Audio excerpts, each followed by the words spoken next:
Okay. Okay, guys. So let's start the session. Let's start the session. Let's start the session. Okay. So let's understand, guys, what are the various chapter which we have to cover first. Okay. What are the various chapter we have?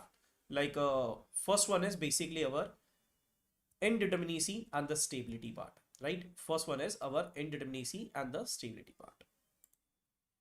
The first chapter is basically which we have to cover is indeterminacy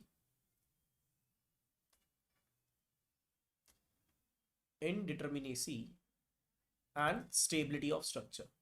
Now this is the topic, guys, from which you can expect one of the question at least, right? Like it may be based upon your static intimacy, it may be based upon your kinematic intimacy. So definitely we have to understand this particular chapter completely, right? The second chapter which will be there, that is basically analysis of determinate truss. Analysis of truss. We need to understand how to analyze the determinate truss, basically like method of joint, method of section. Then we have to discuss what is zero force member, how we can find out the deflection of a truss joint. So these are the points which we have to discuss in case of analysis of determinate truss part. Then, guys, the third portion which we need to discuss is the method of structure analysis. Methods of structure analysis. Methods of structure analysis. What are the various methods we have by which we can solve our indeterminate structure, like strain energy method, matrix method, slope deflection method, moment distribution method. So all these methods are important as per the GATE point of view. So we'll discuss, guys, all these methods also. So method of structure analysis, in which we will discuss like what are the methods we have: force method, displacement method, what is the difference between these two methods. So we'll discuss this particular point also. Okay. Then the fourth chapter which we have to discuss is strain energy method. Strain energy method. Strain energy method. How we can solve the problem by using strain energy method, that we'll discuss in detail. Okay. Next one is basically our MDM method. What is moment distribution method? How we can solve the problem by using MDM? What are the major concepts which we have to remember as per our examination? And all the formula which is important also we'll discuss in this particular chapter, right? Then we have sixth one, which is known as SDM, slope deflection method. Slope deflection method, which is another type of displacement method by which you can solve the problem of rigid jointed structure again. Okay, so how we can solve the problem, what are the major concepts which we have to remember, right? That we'll discuss. Then the seventh chapter is basically influence line diagram. Influence line diagram, which is the major chapter. And you know that, guys, a lot of students may have fear also, sir, how we can draw the ILD, what is the difference between the ILD and the SFD, BMD and etc., right? So I will explain it, as well as we will discuss what are the various type of moving load condition on which we have to find out the values of maximum value of stress function. Like what should be the maximum value of negative shear force, what will be the maximum value of positive shear force, like these, and absolute maximum values also. Then we have our eighth chapter, which is basically our arches. How to analyze the arches. Analysis of arches. How we can analyze the arches as well as cables, right? So these two topics can be covered in a single, or you can say that in a single chapter. So analysis of arches as well as cable part. This is another part, guys, which is very important. Then the last chapter which we have to discuss is basically the matrix method, right? So these are the chapter, guys, matrix method. So these are the chapter which we have to discuss today, and we will complete our structure analysis completely. Yes, you will get the PDF of this particular complete revision also, guys. I will share it in my Telegram group, right? And I will share you the link also, right? For the Telegram also, guys, in the chat box. But after some time, right? First, we will discuss the portion, which is very important. Okay, you will get the PDF of this. Clear? So these are the chapter, guys, which you have to cover. If you are able to do it, That means you have done the structure analysis completely. Done? Clear? Okay. So let's start the first chapter, which is basically our indeterminacy of the structure, right? Indeterminacy of the structure as well as the stability part. So let's start it. Let's start it, guys. Let's start it. So if you find any difficulty in seeing this particular slide, please let me know, guys. I will hide myself so that you can see this particular thing very properly. Okay. So just a second. Right. Now, guys, the question is, sir, what do you mean by indeterminacy? As you know that, guys, what is basically structure? Structure is nothing as it is the combination of member to bear the load and ultimately, or you can say that to resist the load and to transfer this particular load safely to the soil. That is to be known as basically our structure. Let me show you some example. Basically, I'm sitting on a chair. So you know that, guys, this particular chair will have different legs also, and it is placed on a floor. So myself, you can consider as a load, and my weight is to be bear by this particular chair, and ultimately it will transfer to the floor. So can I say that, guys, this is nothing as this is a structure which will try to support me, right? Or which will bear my load, and ultimately that load may get distributed through the legs of the chair, and ultimately it will reach to the floor area. So that's why it is known as what? It is known as basically a structure. In the same way, we have the building structure also. So in case of building structure, we have the combination of beam, columns, slab, walls, and etc. Now, by making all these combination, ultimately what you have to do, you have to apply certain load, like some other live load or some other dead loads. Let me give you some example also. Let us consider I'm living in my house. So right now I'm as a live load, and some furnitures are there which is placed at a fixed position. So you can consider these are dead load. Basically, they are not movable, right? They can, or their position will remain same for a longer duration. That's why it is known as dead load. And we have some self weight also. What is self weight? The weight of the structure itself. So these type of load should be transferred to the structure component, and ultimately these load will get transferred to the soil, right? And that is our main aim, without failure of any of the component. And that's why it is known as what? It is known as structure. Getting a point? Okay. Now you are able to understand what you mean by structure basically. Now the question is, sir, what is indeterminacy? So guys, indeterminacy is nothing as it is the total number of unknown which is present in a structure. What is this? This is basically the total number of unknown which is present in a structure. Now what type of unknown we have? Let's understand with one example. Let us suppose this is our structure. Let us consider this is basically a cantilever beam. Yes or no? This is a cantilever beam, right? Please write down. This is a cantilever beam. Yes.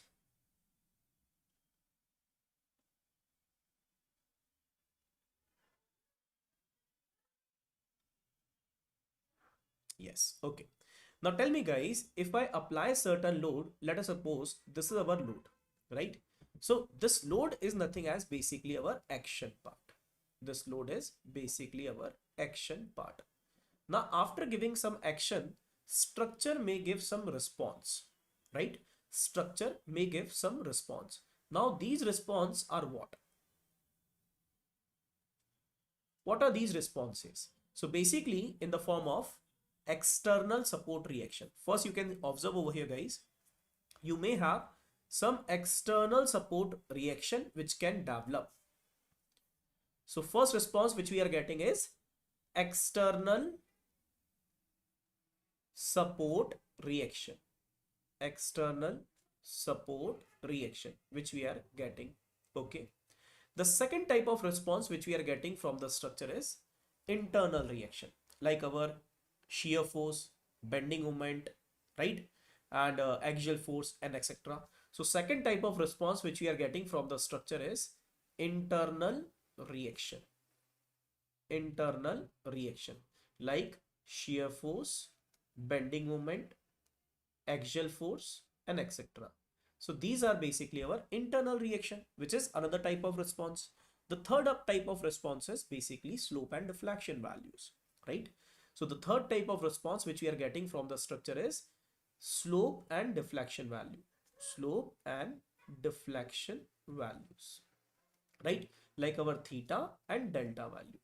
So guys, we need to find out these type of responses in our structure analysis subject. But the question is how we can know what are the various unknown which is present. Means how many unknowns are there, like in form of external support reaction, internal reactions, in form of slope and deflection value. How we can find it out?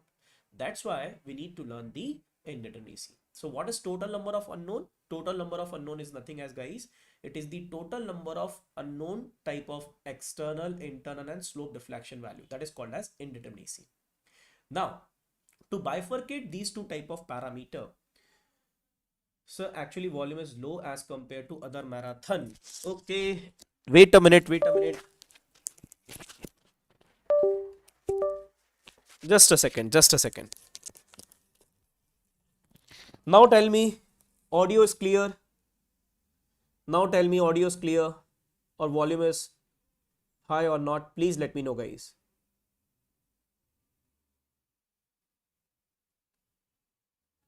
Okay, civilian. Thank you so much. Now it's fine, right? Okay guys. So as you know that guys, we need to bifurcate it like our external support reaction as well as internal reaction as well as slope and deflection values. So guys, to bifurcate it, we need to divide this particular indeterminacy in two parts. One is basically static indeterminacy and the second one is kinematic indeterminacy. So static indeterminacy, that means in which we are trying to estimate the total number of unknown reaction, total number of unknown reactions, total number of unknown reactions.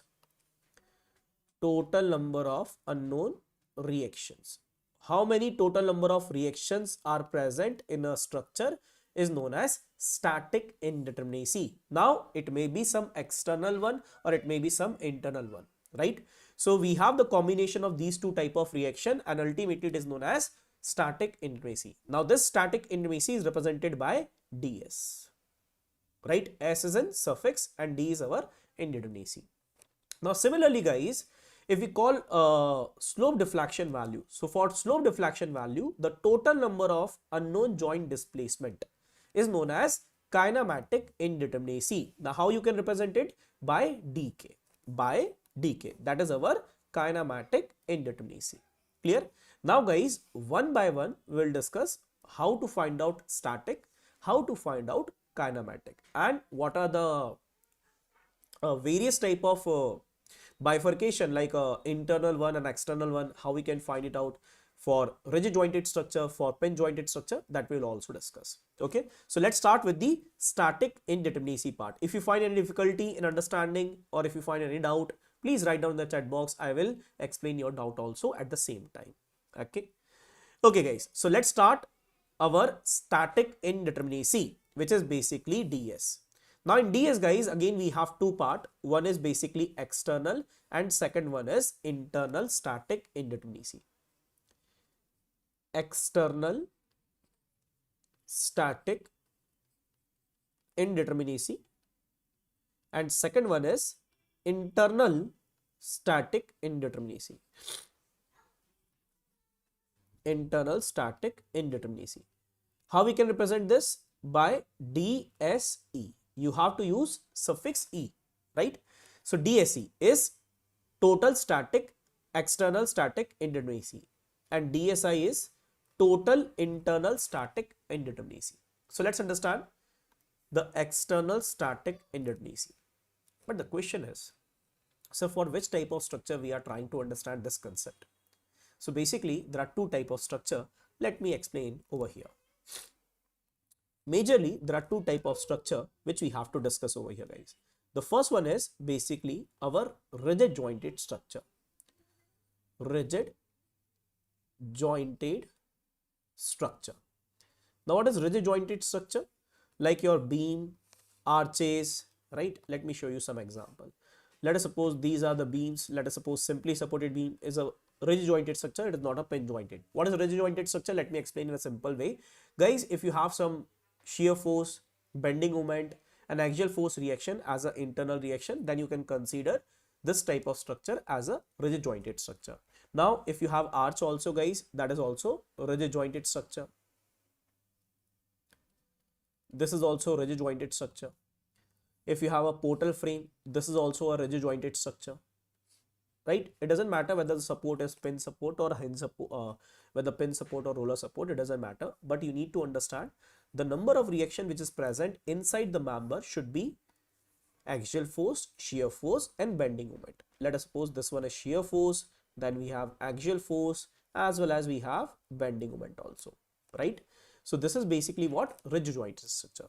The second type of structure which we have is pin jointed structure, which is known as truss. Pin jointed structure. Pin jointed structure, right? So for pin jointed structure, what we will consider in the structure, we have only single reaction, that is basically our axial force. That is basically our axial force. That's why it is known as pin jointed structure or truss, right? All the joints should be pin connected, or you can say that it is connected by a hinge. And the internal reaction which is developed is 1. That is basically our axial force. Crystal clear? This is our axial force only. And that's why it is known as pin jointed structure. Clear? Are you able to understand the difference between these two? So guys, in our indeterminacy part, we have to discuss this thing only, how to find out the static indeterminacy for rigid jointed structure as well as pin jointed structure. Clear? So let's come to the slide, this slide, right? Now, external static indeterminacy. What is external static indeterminacy? It is nothing as, it is the total number of unknown independent external support reaction. Total number of unknown independent external support reaction. Now in this case guys, we need to understand certain keywords and you have to remember it also, right? Total number of unknowns. Unknown is very important keyword. Then independent, it is also important. External support reaction, right? So these are the three keywords which we have to understand in very detail. Okay, so how we can write it down guys? DSi is equal to total number of external independent support reaction developed minus total number of available static equilibrium equation. Now what do you mean by static equilibrium equation? How you can calculate these this particular parameter? Let's discuss with some example and then we'll come back to this particular formula. Okay.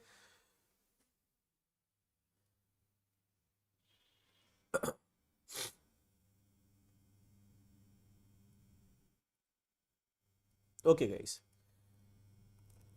so DSE, how we can calculate it? So right now we are understanding the formula for 2D structure.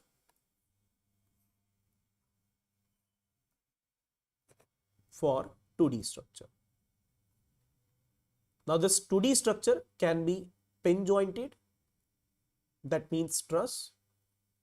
It can be rigid jointed, that means beam, portal frame, arches and etc. Right? For both the type of structure, it is to be valid. So DSE is what? DSE can be written as total number of external support reaction developed. Let us suppose guys, this is our structure, which is basically our simply supported beam right now. And let us consider we have placed a UDL on the entire span. Now in this particular case, let us consider one more load is there. Let us suppose some inclined load is also there, whose value is P, okay, at an angle of theta. Now in this particular case, at this support A and at this support B, how many reactions are developed? That you need to understand. So can I say that VA will develop, right? HA will develop and VB will develop. That means total number of reaction which is developed is equal to how much? It should be 3, right? Developed a reaction, and these are external reaction, right? External support reaction. So HA, VA, VB are external support reaction which is basically developed. So RE is nothing as, it is basically the total number of external support reaction developed. How many support reaction are developed in this case? Please tell me guys, how many support reaction are developed in this case? can I say that it should be 3? It should be 3. Re is equal to how much? It is equal to 3, right? Now, do you know guys how many static equilibrium equation are there for 2D structure and for 3D structure? Please write down in the chat box. Please write down, guys. Please write down.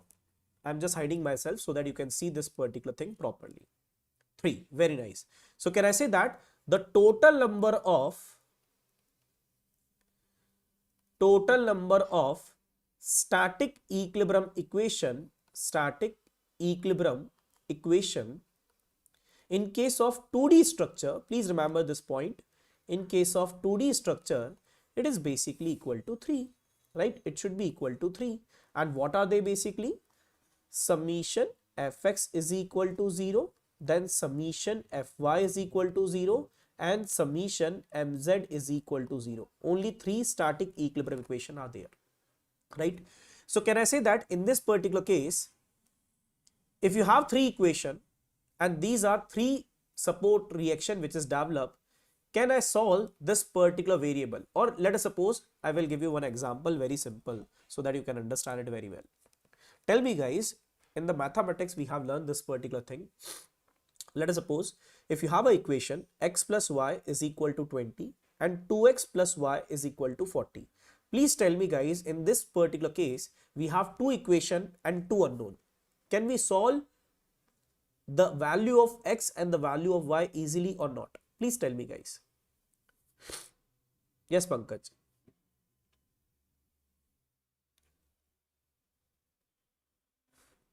Tell me guys, can we solve this particular thing very easily? Yes, definitely, because we have 2 variable and 2 unknown. That's why we are able to solve it, right? So such type of condition is known as determinate. But if it is not possible, then it is known as indeterminate. Let me give you one more example. X plus y plus z is equal to 20. 2x plus y plus 2z is equal to 40. Now in this case, we have 3 variable and 2 equation. How we can solve it? It is not possible, right? So how many unknowns are remaining in this particular case? 1. Any one of them we are not able to solve it. Like it may be possible x, it may be possible y, it may be possible z also, right? So in such condition, you are able to understand how many unknowns are there which is not possible to solve by using these equations. In the same way, you have to think for this particular structure also. Guys, right now you have 3 equations. Summation fx0, summation fy0, summation mz0. But the total number of reaction which is developed is 3. So these 3 reaction can be find easily by using 3 equation, which is basically our summation fx0, summation fy0 and summation mz0. So such type of structure is what? Externally determinate structure.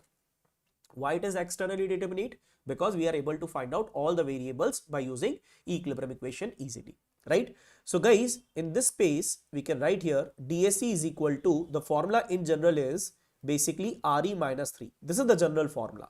This is the general formula. Whether your structure is, this is general formula guys, whatever special conditions are there we will discuss again, okay? This is basically general formula, right? So for general formula, whether it is a pin jointed structure, rigid jointed structure, you have to use it. So what is 3? 3 is our equilibrium equation. Re is total number of external support reaction. Crystal clear? Very easy formula, right? So tell me guys, in this particular case, can I write here DSi is equal to 3 minus 3 and it should be equal to 0. That means such type of structure is externally determinate structure. This structure is externally determinate structure.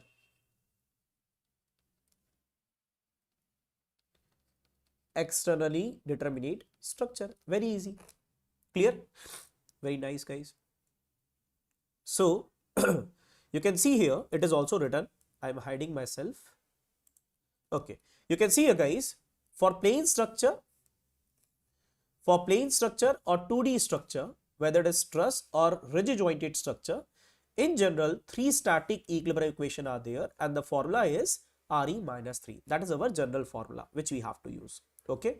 Now guys, let's solve some question with respect to this concept to find out the external static indeterminacy, right? At the same time I will explain some of the point. Right now you are able to understand, I think What is external support reaction? You know that. You are able to understand what is external support reaction, right? What do you mean by unknown? Unknown means whose values are not known to us, right?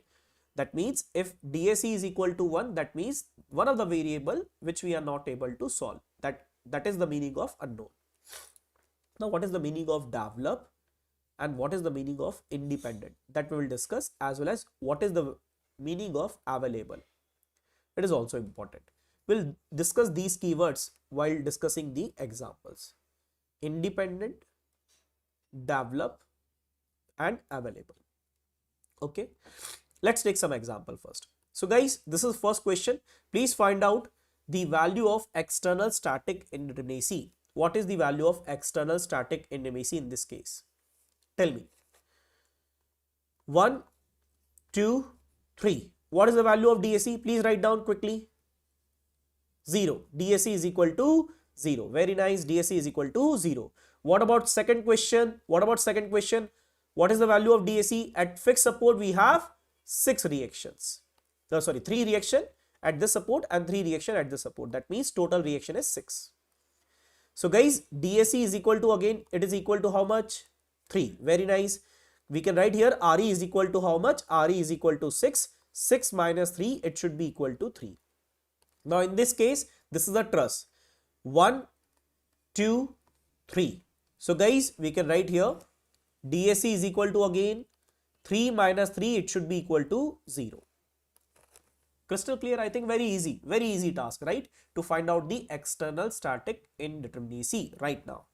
It is very easy task. But now we need to discuss some of the crunches, or you can say that some of the important concept which is very important, very crucial. Let me explain it by taking some example.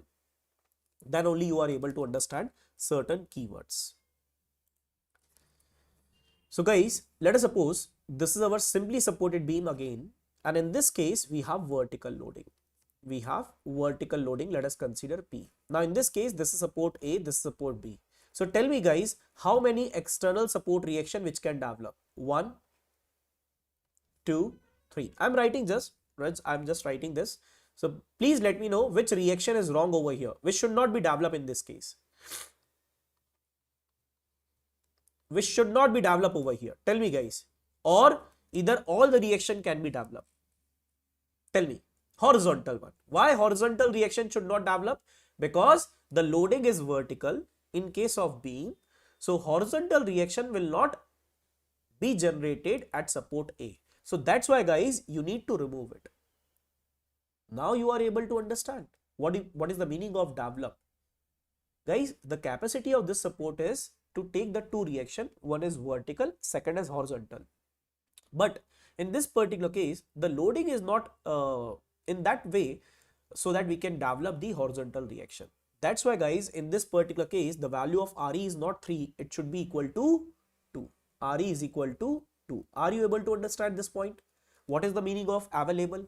What is the meaning of develop? Not available. What is the meaning of develop? It is clear to all of you.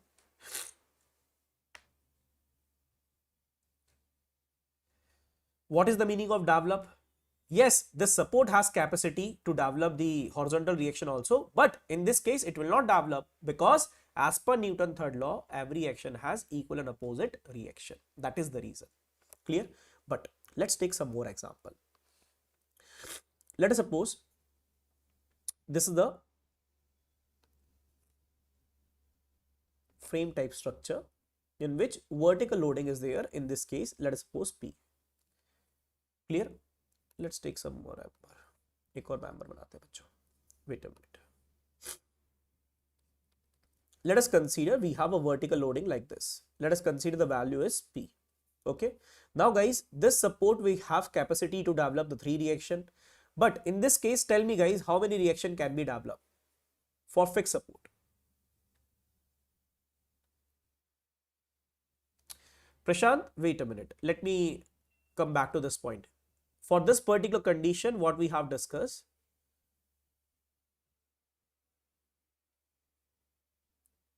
this one, Prashant, this one, for truss part, For this particular portion you are saying?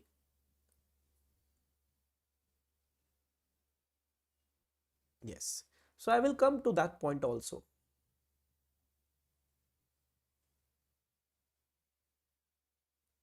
Thank you, Dhananjay.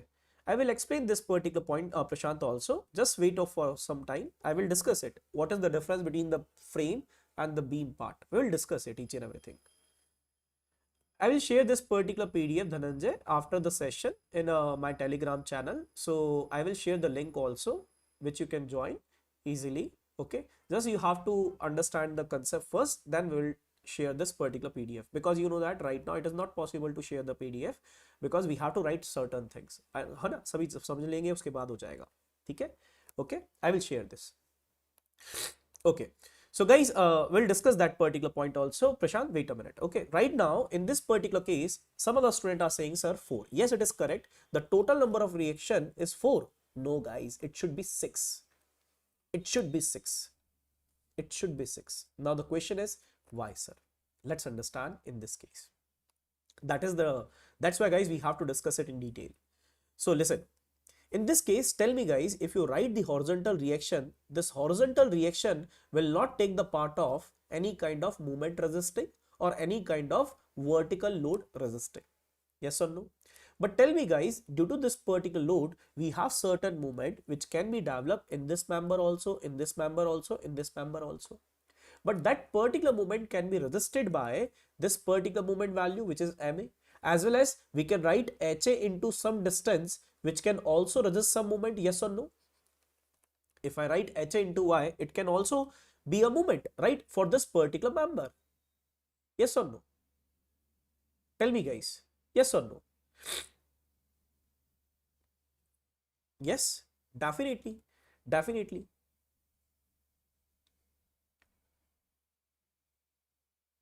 Yes, that is the reason guys, due to which you have to develop the HA also in case of frame part.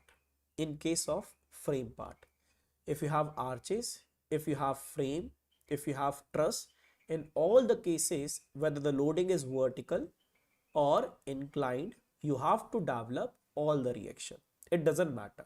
But if you have a case of beam, in case of beam only guys, we have to develop the vertical reactions if the loading is vertical, right? If loading is inclined, then you have to develop all the reaction. Are you able to understand? Let's take one example for truss also, so that Prashant will also understand this concept. Okay. Now tell me guys, this is our support. This is our roller support. Let us suppose this is a vertical load P. Now tell me guys, what is the behavior of a truss? Truss can take the axial force only. Now guys, if I break the joints at this junction, at this junction, and at this junction, so tell me guys, we have the axial force which is present inside the member like this, correct? Which is present. Yes, Dhananjay, definitely. Tell me guys, in this way we will have the axial force. Yes or no? Now tell me guys, if you consider this particular joint and try to see the external support reaction. So tell me guys, if you have VA, which can be developed, we know that because loading is vertical, but at the same time we have HA also. Why HA will be there? Because in the direction of horizontal, you may have certain component. Tell me guys, are you able to understand? This is the force, as well as if you consider this particular force, which you have to take a component in this direction guys, again you may have certain value of HA. So how you can ignore it in case of truss? Getting a point? So that's why guys, it is very important to understand this type of cases which may change our answer. So let me bifurcate it so that you can understand very well how to understand the develop condition. Okay. So guys, let us suppose if you have a beam, which may be continuous beam, which may be determinate, indeterminate beam, it doesn't matter. But let us consider if vertical loading is there, only vertical loads. If only vertical loads are there, then horizontal reaction will not develop. Horizontal reaction not develop. If horizontal reaction not develop, then in that condition, summation fx is equal to 0 is not useful for us, right? We'll not use this particular summation fx is equal to 0. That's why it is not available.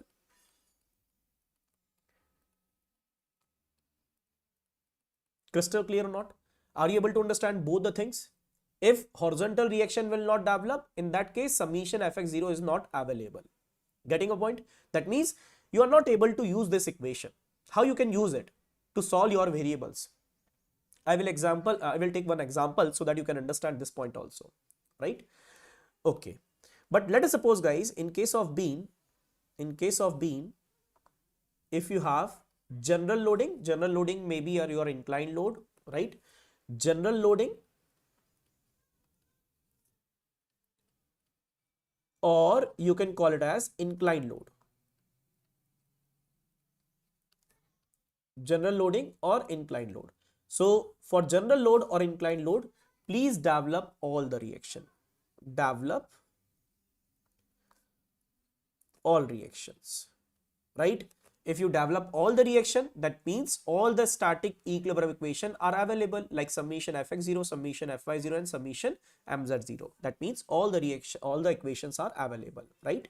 Okay. Now if we talk about the frame part, for frame, guys, in case of frame, in case of arches, in case of truss, in case of rigid jointed frame, any type of structure is there, guys, which is like arches or our rigid jointed structure or our truss part. So whether you have vertical load and inclined load, whether you have vertical load or inclined load, for this particular case, you have to consider all the reaction should be developed. All reaction should develop. All reaction should develop, and all the equations are also available, whether it is summation fx0, summation fy0, summation mz0. All the equations are also available. Now, please tell me, guys, are you able to understand this particular point? Then we'll discuss some of the questions so that you can understand this particular concept very well.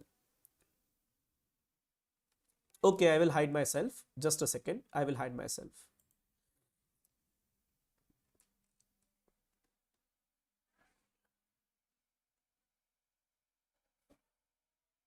Good morning, Sachin.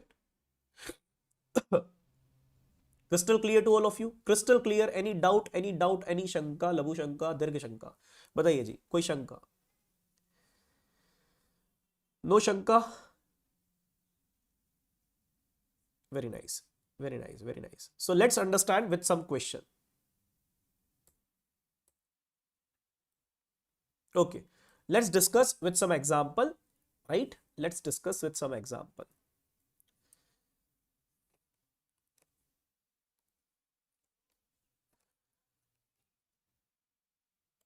Now I will come back.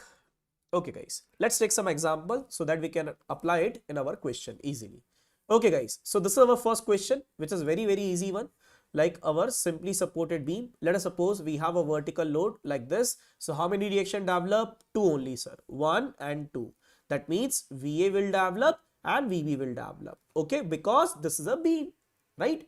Now, you know that, guys, in this case, we have to write RE. RE is equal to 2. But our general formula is RE minus 3. But in this case, we are not able to apply that one. Why? Because we know that in such condition, summation fx0 is not available. So our formula will be DSi is equal to RE minus 2, not RE minus 3. That's why, guys, we have written this particular statement. Let's come back to the statement. That's why we have written it like total number of external independent. What is independent? We will discuss it once, right? Once we will complete this. Total number of external independent support reaction develop. Now you are able to understand what do you mean by develop, sir. What do you mean by develop? What do you mean by develop? Now you are able to understand, right? Now the question is, what is basically independent? That we'll discuss separately. But the total number of available static equilibrium equation, what is available? Now you are able to understand this. Now you are able to understand what you mean by available. Clear? Clear? The only keyword which is remaining is independent. Okay. So what is our formula? Total number of external independent support reaction developed minus total number of available static equilibrium equation. Simple, right? So guys, right now the value of total number of reaction which is developed is equal to 2. RE is equal to 2 and number of equation which is available is again 2. What are they basically? Summation Fy is equal to 0 and summation Mz is equal to 0. Clear? So tell me guys, what is our answer? DSE is equal to how much?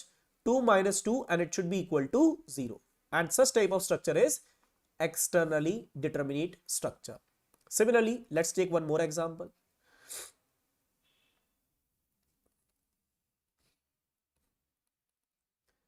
So please let me know the answer for this particular condition. Again, we have a UDL which is placed in a vertical direction only. So for this frame, what should be our answer? Thank you, Prashant. Thank you so much. Please tell me guys. Let me hide myself so that you can see the figure properly. Okay.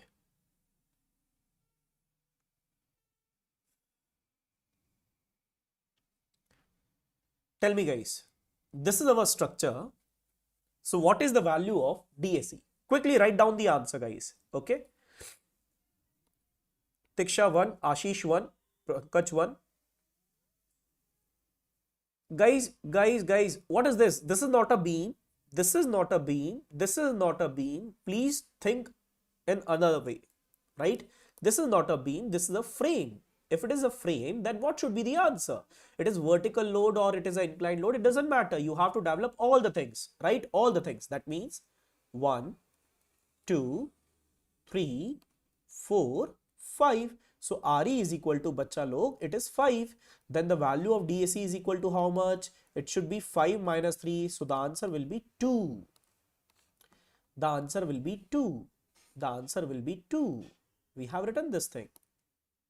Please give your 100% focus bacha log. Okay.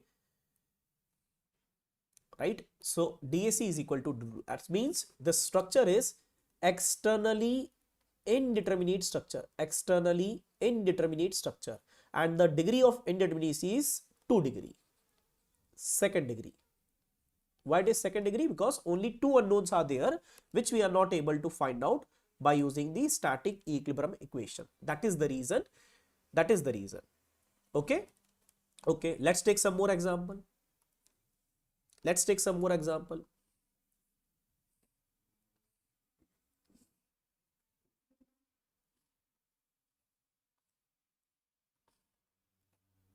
Now this is the truss, okay, and this is hinge support, this is again hinge support. As we have discussed guys, whatever type of loading, it doesn't matter for us, whether it is vertical load, horizontal load, inclined load, in case of truss, arches and etc. You have to develop all the reactions. So 1, 2, 3, 4. So RE is equal to how much? It should be 4, and the value of DSE is equal to how much?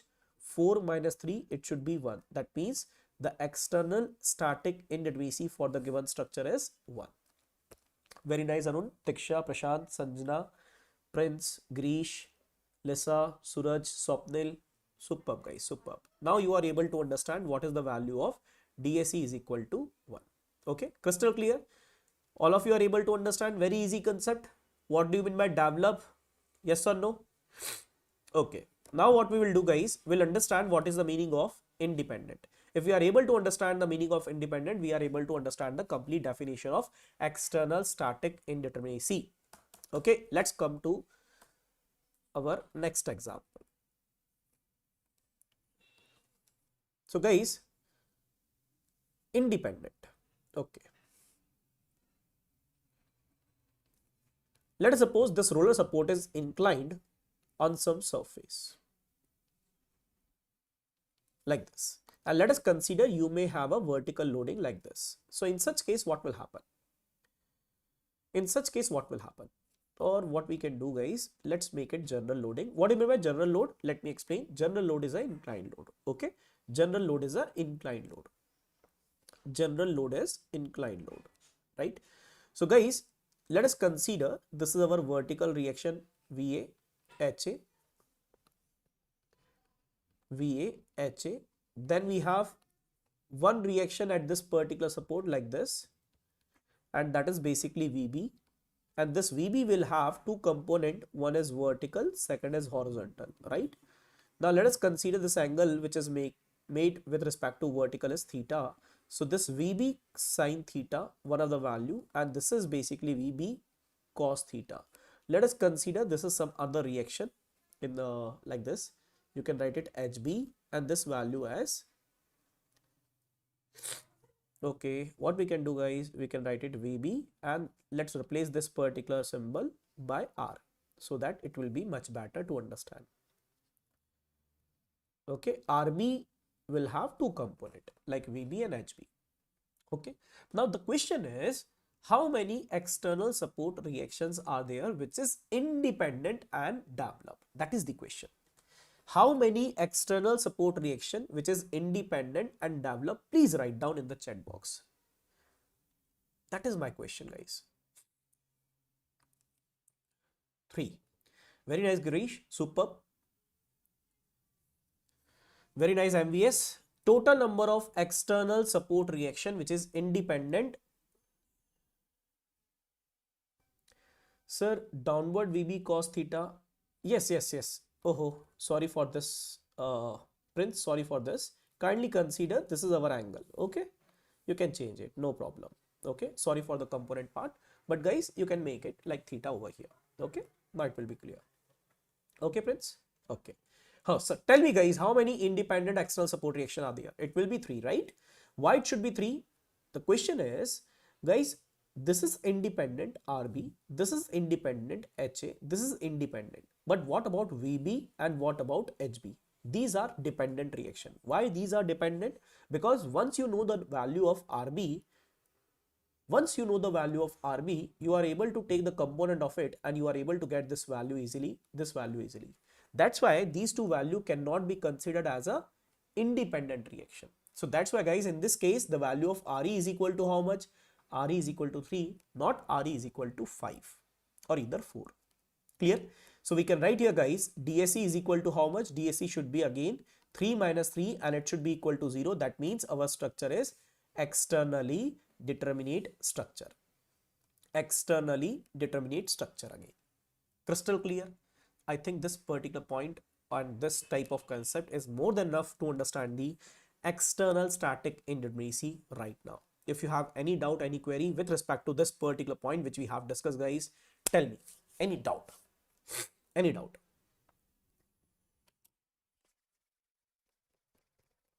Done? Crystal clear to all of you?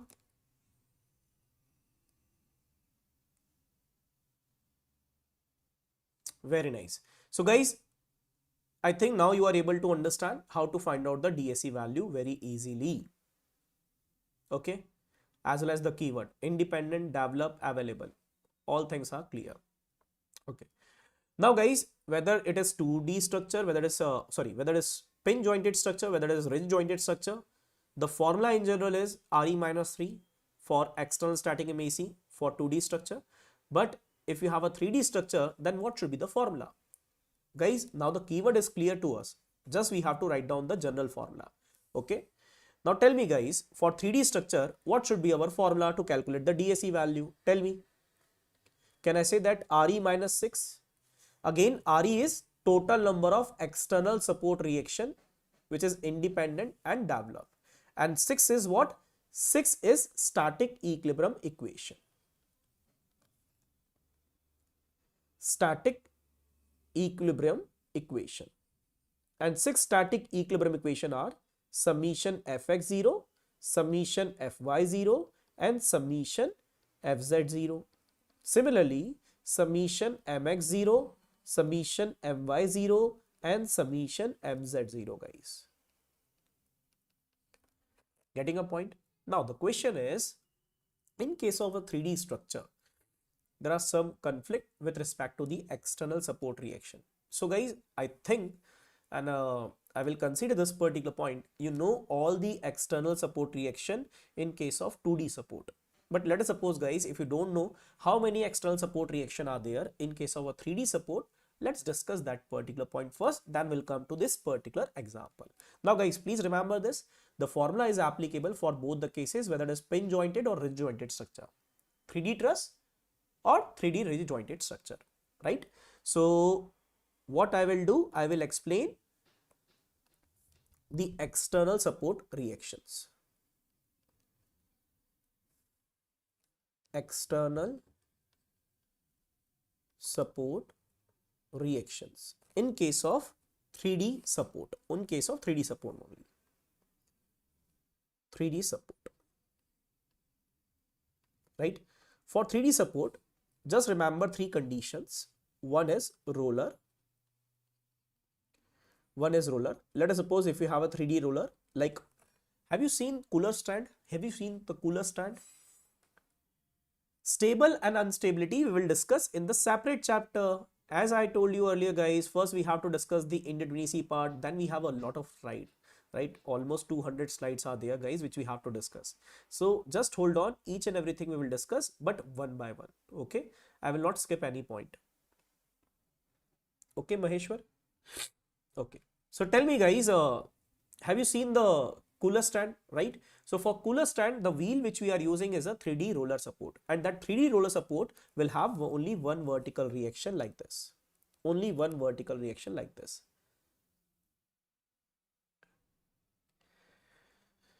Okay. Second one, hinge support. Hinge, 3D hinge support. 3D hinge support. So for 3D hinge, how many external support reaction are there? 3. Please remember this. 1, 2, and 3. For 3D hinge, it should be 3. For 3D roller, it should be 1. And for fixed support, it should be 6. For fixed, or it is also known as built-in support.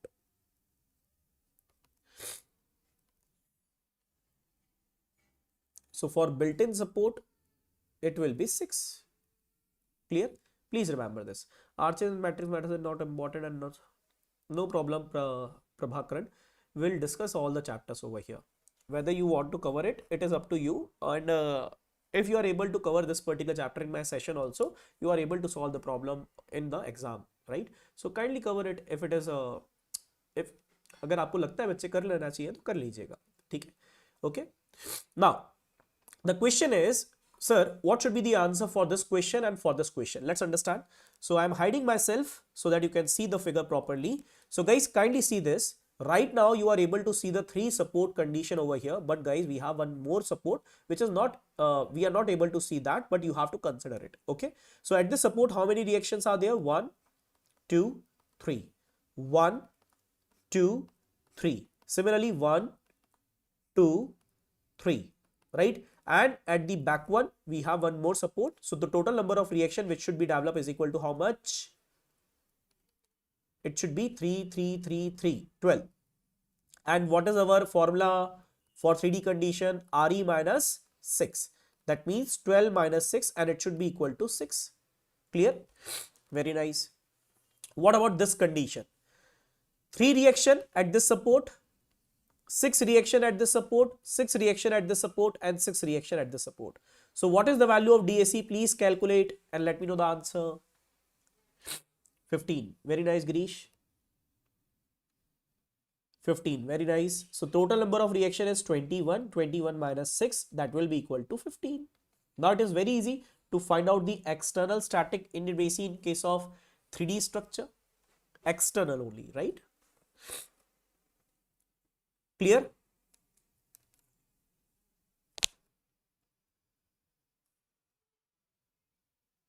Any doubt in case of DSi for 2D and 3D?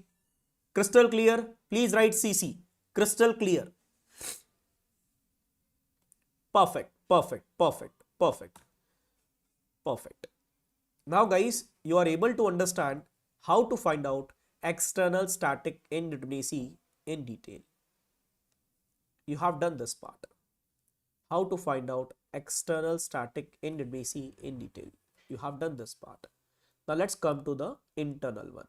After understanding the internal, we will mix these two portion, and we'll get the total indeterminacy of the structure as a static part.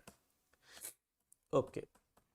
So let's start our internal static indeterminacy. Now internal static indeterminacy is nothing as DSi value. What is this? This is basically our DSi. So what do you mean by DSi? DSi is nothing as it is the total number of unknown internal reaction, that is called as DSi. Total number of unknown internal reaction is known as DSi, right? Now the question is, what should be our formula? So our formula is, in general, the formula will be the total number of internal reaction minus total number of available joint equilibrium equation. Total number of internal reaction developed minus total number of available joint equilibrium equation. That is our general formula. Whether it's 2D structure, whether it's 3D structure, this formula will remain same, right?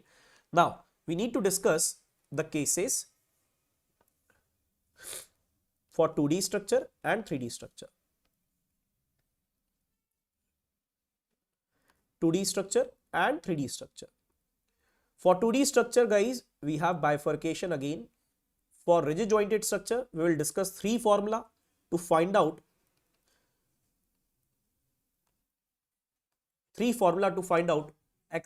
internal static indeterminacy, and the second one is pin jointed. Similarly, for 3D structure, guys, we have again two conditions for rigid jointed structure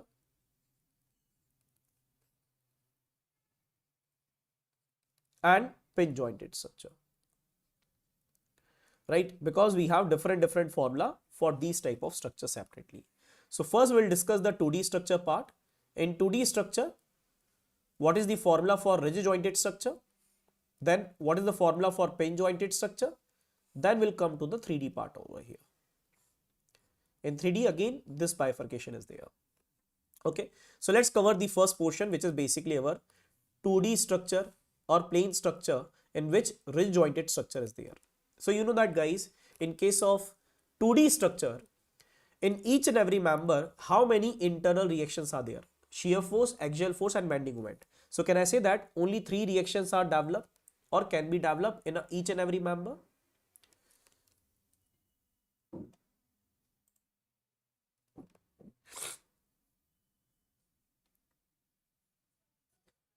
Right? In each and every member, 3 internal reaction can be developed.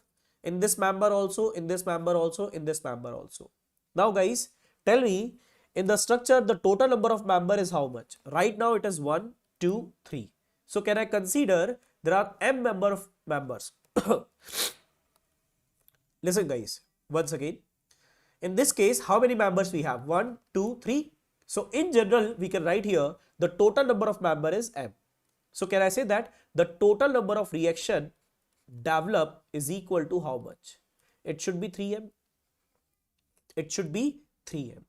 Now the question is, how many joint equilibrium equation are there in case of a ridge joint? So this is basically our ridge joint. How we can consider it? Let me show you that. This is our structure. If I break this structure at this particular junction, so this is one of the ridge joint which we have to consider right now. Okay. So guys, at this particular ridge joint, what are the reactions which we have? Vertical, horizontal movement, vertical, horizontal movement. But what do you mean by joint equilibrium equation? This particular joint will have summation of forces should be equal to 0. So tell me guys, at this particular joint, if I consider summation movement is equal to 0, summation fx 0 and summation fy 0, then this particular joint will be in equilibrium condition. Yes or no? So at a rigid joint, 3 joint equilibrium equation are present. Yes or no? Please write down.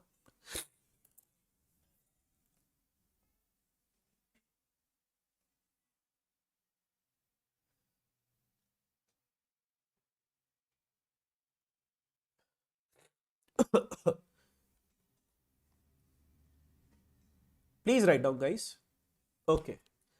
Now, the total number of joint in a structure is J. Let us consider the total number of joint in a structure is J.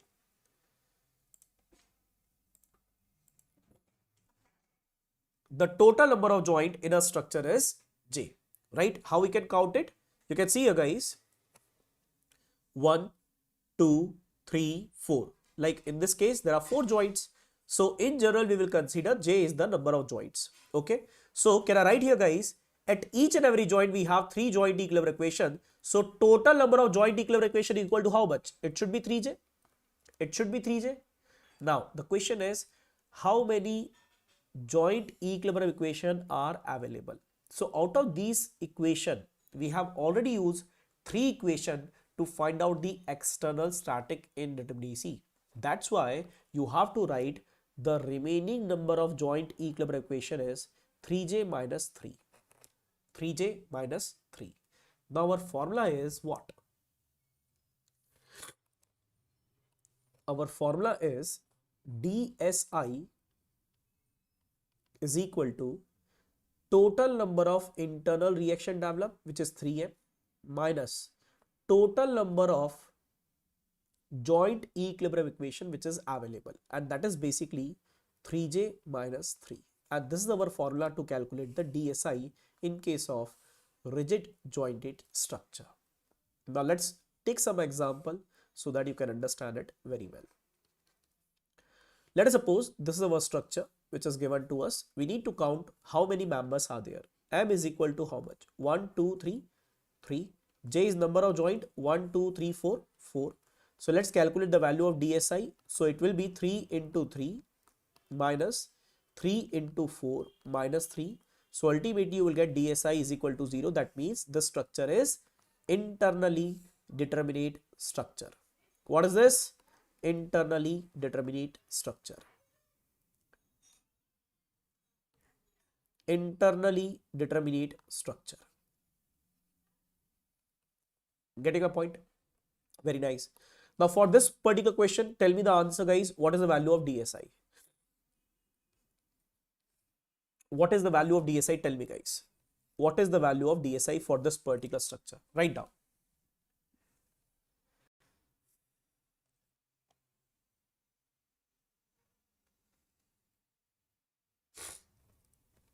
It should be 3.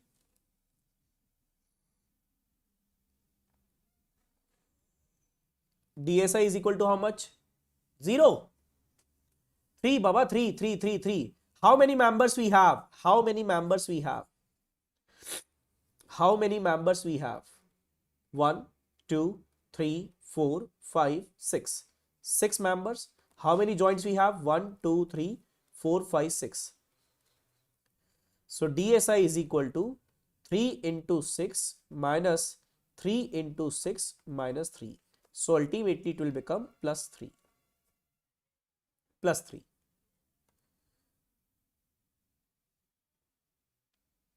Yes or no, guys? It should be plus 3, right? 1, 2, 3, 4, 5, 6. 6 joint. 1, 2, 3, 4, 5, 6. 6 members. It should be plus 3, right? So such type of structure is internally indeterminate structure, and the degree of indeterminacy is 3. Degree of indeterminacy is 3. Now I think it is crystal clear to all of you how to calculate the DSi in case of rigid jointed structure, and this is a simple formula right now. Very simple formula. Later on we will discuss what is the concept of reaction release and etc. But right now, are you able to understand the fundamental formula? What is the fundamental formula, right? Just you have to calculate members and the joint part. Okay. Now guys, there is one more concept which is very famous and is known as closed loop. But guys, this closed loop formula, right? Okay, closed loop, or you can call it as one more concept will be there which we will discuss, guys, number of cuts, but later on after this. Closed loop. So what is closed loop? So to understand closed loop, you need to understand the open structure and the closed structure. Let us suppose this is one of the structure which we have. So what you have to do, guys, please mark any 2 point on the structure anywhere, right? Let us suppose I have marked one of the point over here, and second point is this. Now guys, from this particular point 1 to point 2, I have to move like this. So this is my path 1. This is my path 1. But if I want to move from point 2 to point 1, I have to retrace the same path. I have to retrace the same path. That means such type of structure is an open structure. That means you don't have any kind of alternate path to move from point 2 to point 1. And that's why it is known as open structure. That's why it is known as. So can we use 3j minus 2 if we use? No, Shiva. In case of DSi, please do not change the formula. You have to write 3j minus 3 only. Right? You have to write 3j minus 3 only. Don't change it. Okay? Okay. Now let us suppose, guys, if you have a closed structure. What do you mean by closed structure? So right now, this is our structure. Again, we are using the same concept. We are marking point 1 anywhere on the structure and point 2 anywhere on the structure. Now tell me, guys, from point 1 to point 2, I can move like this. This is my path 1. And from point 2 to point 1, I can move like this also. So guys, without retracing the same path, we can move from point 1 to point 2 or point 2 to point 1. That means such type of structure is closed structure. That means if you have an alternate path to move from point 1 to point 2 easily, then it is known as closed structure. It is known as closed structure. Clear? Are you getting my point or not?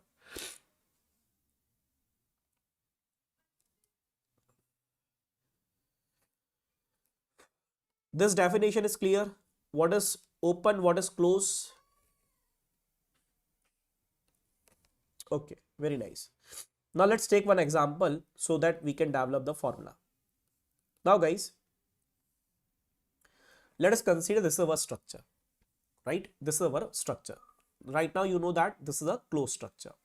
So please cut this particular structure in two parts like this at this junction. Okay. Now tell me, guys, at this particular portion we have 3 reactions. At this particular member also we have 3 reactions. So if you solve this particular portion of the structure which you have divided, right, by using the external static equilibrium equation, so how many unknowns you can find?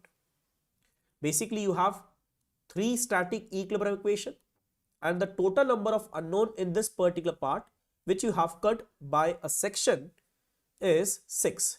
So out of 6 we are able to find out 3 and the rest of the 3 we are not able to solve. That's why in a single closed loop, how many unknowns can be present? 3, right? In a single closed loop,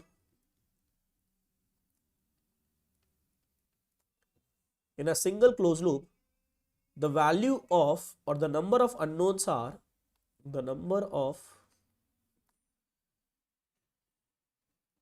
unknown internal reactions is equal to 3. Can I say that? Yes or no? Tell me, guys.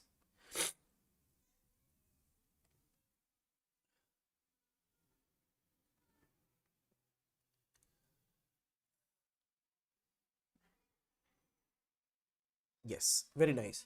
So guys, number of unknown internal reactions are 3. Number of unknown internal reaction are 3 in a closed loop. So let us suppose if we have total number of closed loop in a structure is C.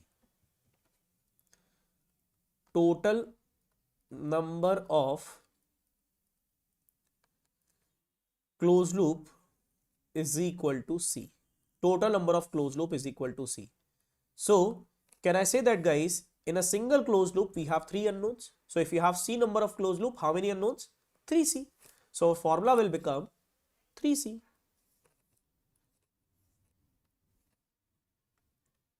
DSi is equal to 3C. DSi is equal to 3C. Very simple. And what is C? Please remember, C is total number of closed loop. So let's solve a problem. Okay. So tell me, guys, in this particular structure, we will use the same example right now to understand the equation easily. So tell me guys, in this particular example, how many closed loop you have? In this particular example, how many closed loop you have?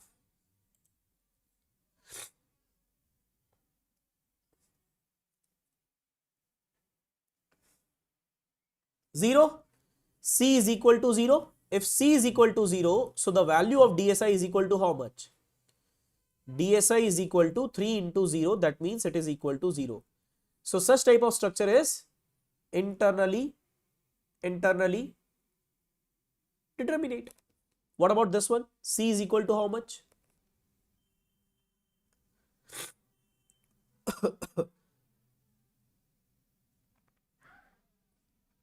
C is equal to how much? 2. So guys, if C is equal to 2, then we can consider, बहुत बढ़िया, बहुत बढ़िया. Guys, C is equal to 1. C is equal to 1. So DSi is equal to how much? 3 into 1. It should be equal to 3. DSi is equal to 3. Getting what? This is the only closed loop, right? This is the only closed loop which we have. Clear? This is the only closed loop which we have. Okay? Very nice. Okay guys, now you are able to understand this formula also. This is the second formula. Now let's understand the third one. Then we'll discuss the concept of reaction release. Okay?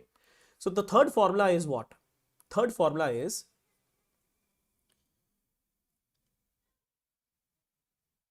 ds is equal to 3c dash. Now what is c dash? That is the minimum number of cut which is required to make a structure open. Let me come back. Okay.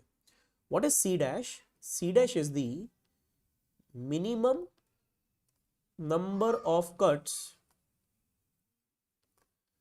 required to make a structure open. To make a structure open. Right? How many cuts are required to make a structure open? That is my question. Let me explain it. Let's take the same example. So tell me guys, how many cuts are required to open this structure? Tell me. What should be the value of C dash? It should be 0 because it is already open. It is already open. Why you will make a cut? It is not required. Yes or no? Right? But for this particular structure, tell me guys, how many cuts are required? Please remember this point. Minimum number of cuts. Minimum number of cuts. We know that guys, if we cut a single member like this, then this particular structure will become open completely. Right? If you cut in this way also, it will be open. But guys, we need to consider minimum number of cut, not maximum number of cut. Right? That is the reason. So we need to write C dash is equal to how much? C dash is equal to 1.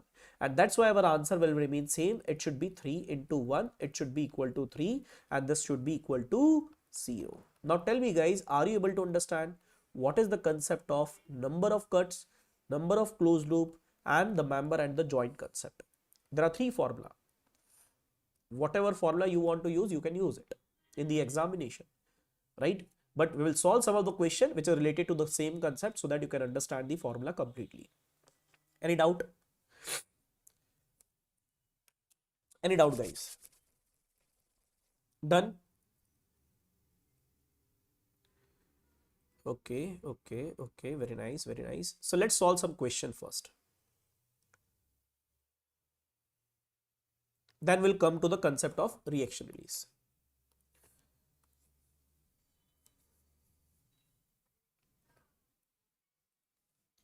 Please find out the value of DAC plus DSi for this particular structure, this arch.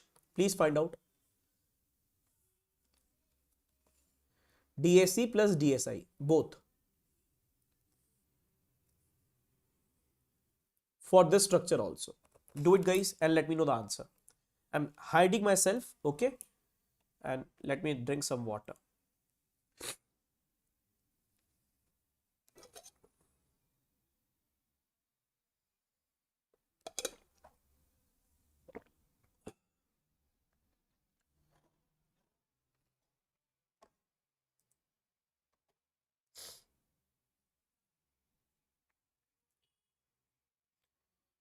Three.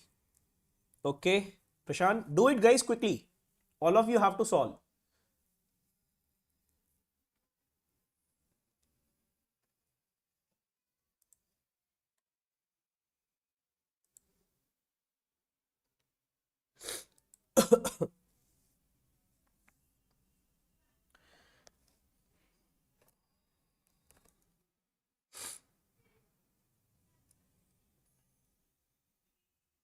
Pankaj, DSE 0, sorry, DSE 3, DSi 0. Okay.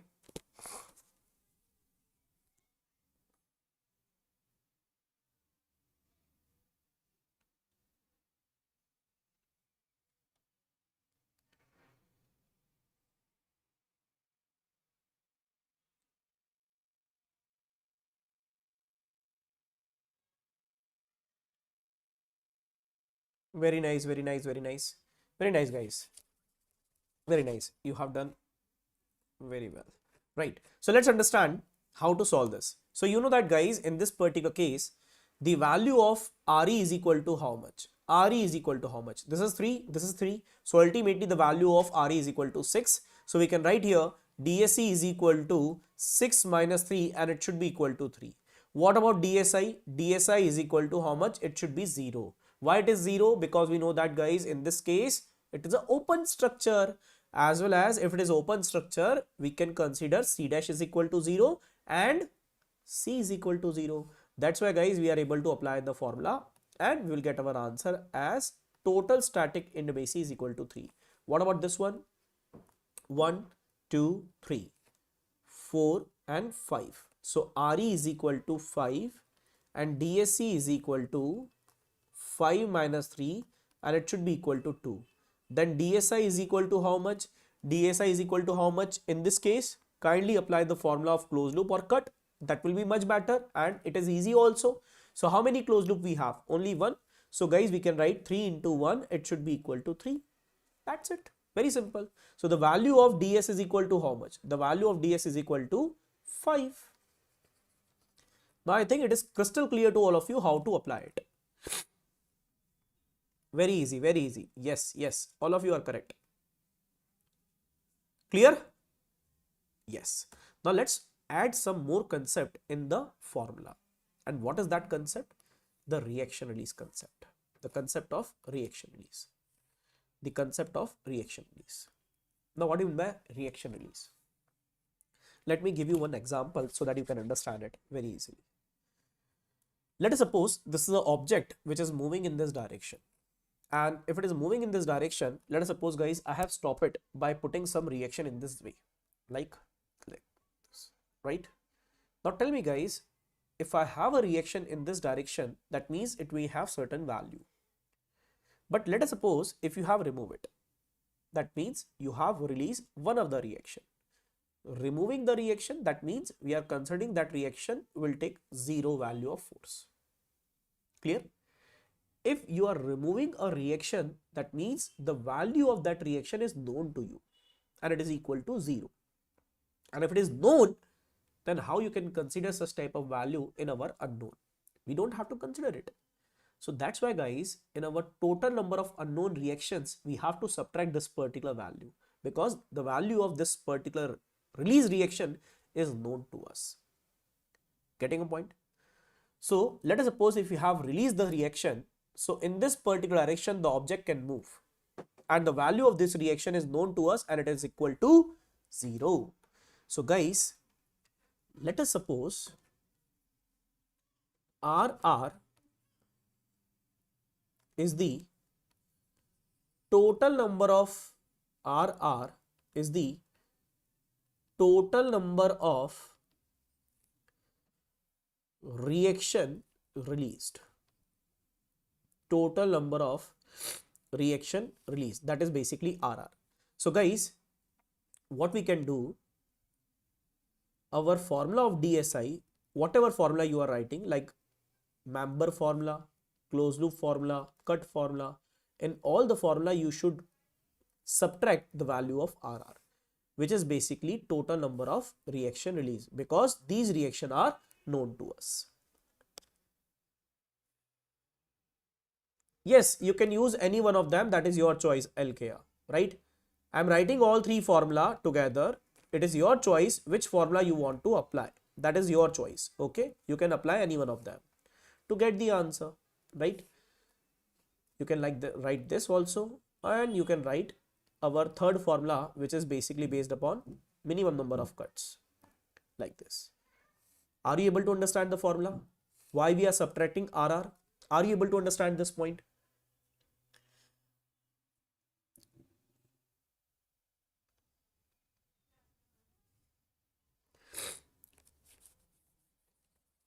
Please tell me guys, are you able to understand why we are subtracting RR? Okay, but the question is, sir, how we can count or how we can calculate how many reactions are released in the structure? So it is very easy guys, just you have to understand some of the hybrid joint. At the hybrid joint, these reactions are released. You may find the reaction release at the hybrid joints. So let's understand guys where it is exactly.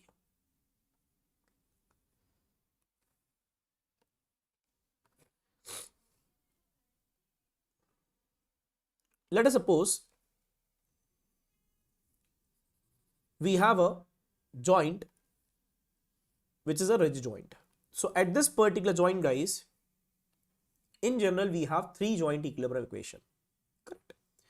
Three joint equilibrium equation. But let us suppose guys, if we have one of the hinge over here, so due to that hinge, what will happen? Bending moment will be released and the bending moment value will become 0, correct? So how many reactions are released in this case? It should be equal to 1. It should be equal to 1. Let us suppose guys, if we have a internal roller support, or not internal roller support, it is internal roller basically. So at this particular junction, we can consider bending moment is equal to 0 and axial force is equal to 0. And if it is equal to 0, that means our reaction release is equal to how much? It should be 2. Let us suppose guys, if we have a guided roller, internal guided roller like this. So guys, this member and this member can have what is hybrid joint? Okay, very good question. What is hybrid joint? You know that in general, the ridge joint is a joint at which bending moment, shear force, axial force can be resisted. But what is hybrid joint? Hybrid joint other than our rigid joint, and such type of concept is applicable in case of rigid jointed structure only, right? Not in case of pin jointed structure. That means in case of truss, we are not able to apply this concept. The hybrid joint is a type of joint which is other than a rigid joint. So right now tell me guys, this is not a rigid joint completely. Why? Because we have a hinge over here. So such type of joint will become hybrid. Similarly, this joint will become hybrid. This joint will become hybrid. Getting a point? Now guys, in this particular case, the axial force is released, right? You can write here, or like let me show you the another way how to represent it so that you can understand it very well.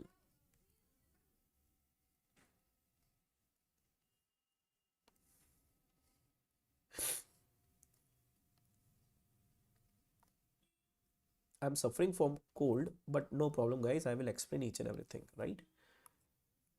जितना मैं दे सकता हूँ 100%, 200% सब दूंगा जी. Okay. Now tell me guys, for this particular condition, what you will consider? Axial force is release, right?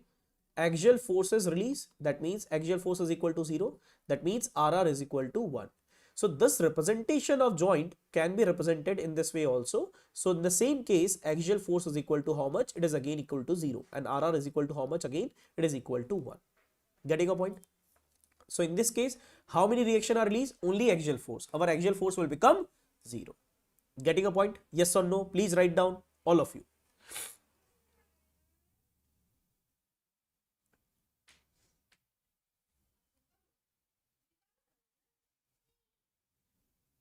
Getting a point easily? Okay, very nice guys, very nice. Let us suppose if you have a 3-member and at 3-member we have a hinge over here. So guys, for this particular condition we have a formula, right? Only for this one, not for this one, this one. RR is equal to m dash minus 1. What is m dash? The total number of members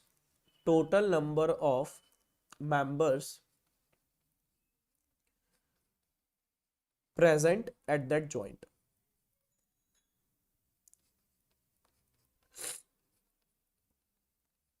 Present at that joint. So you have to write just m dash. So guys, RR is equal to 1, 2, 3. 3 minus 1, it should be equal to 2. Getting a point? So in this case, RR is equal to how much? 2. Are you able to understand? Now guys, what we will do? We'll make a structure in which some hybrid joints are there and we'll apply the formula to get the answer of DSi. Okay, let's do it.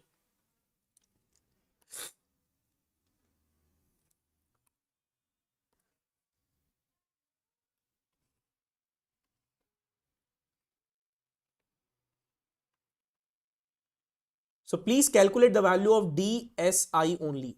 Calculate DSi, all of you. Calculate DSi. What is the value of DSi? Calculate it.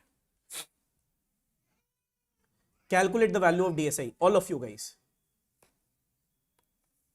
Then I will discuss in detail.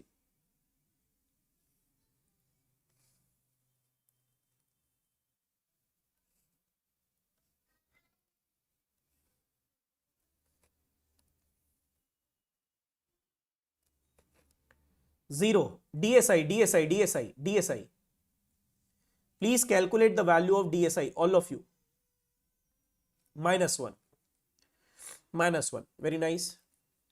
-1. Very nice. Guys, DSi is equal to how much? Number of closed loop is 0 and reaction rate is equal to how much? Reaction rate is equal to 1. So we'll write 1 and ultimately it will become -1. For this case, what is the value of DSi? For this case, what is the value of DSi? Quickly write down.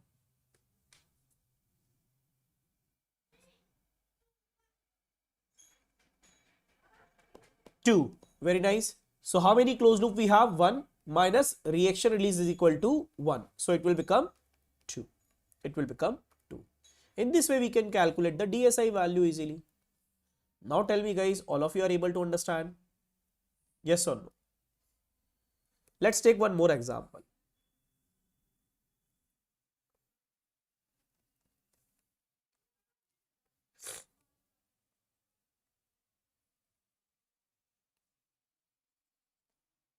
Let's take one more example.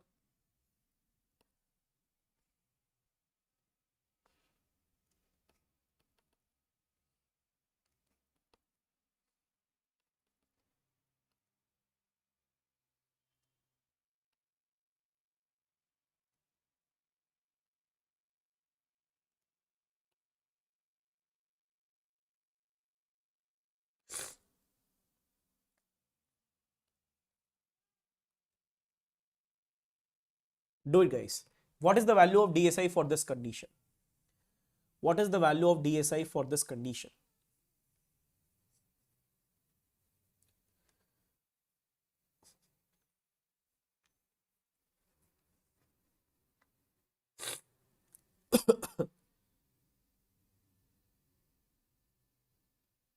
Three. DSi 3. Okay. So guys, at this junction, we have 2 reaction release. At this junction, 1 reaction release. So we will write here DSi is equal to 3 into 2. Why 2? Because there are 2 closed loop. Minus 3. So ultimately it will become 3. Crystal clear? So in this way, we can calculate the value of DSi in first condition, second condition, third condition easily, right? Now it is clear to all of you how to calculate the value of DSi in case of a 2D rigid jointed structure, and we have discussed it in very detail, right? So all three formula, I think all of you are able to understand in very detail guys. Okay, so let's mark this particular thing. We have done it. We have done it. Now let's come to this point. Very simple formula for pin jointed structure. How? Sir, how in first junction 2? Okay, wait a minute. Let me explain it. That is a roller, LKR. That is a roller one. Internal roller. And if you have internal roller, you can see here bending moment is equal to 0. Axial force is equal to 0. That's why the reaction rate is equal to 2.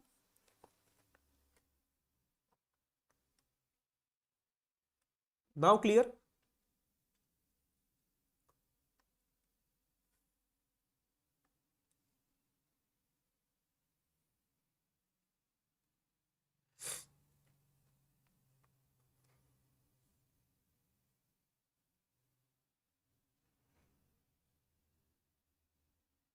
Okay.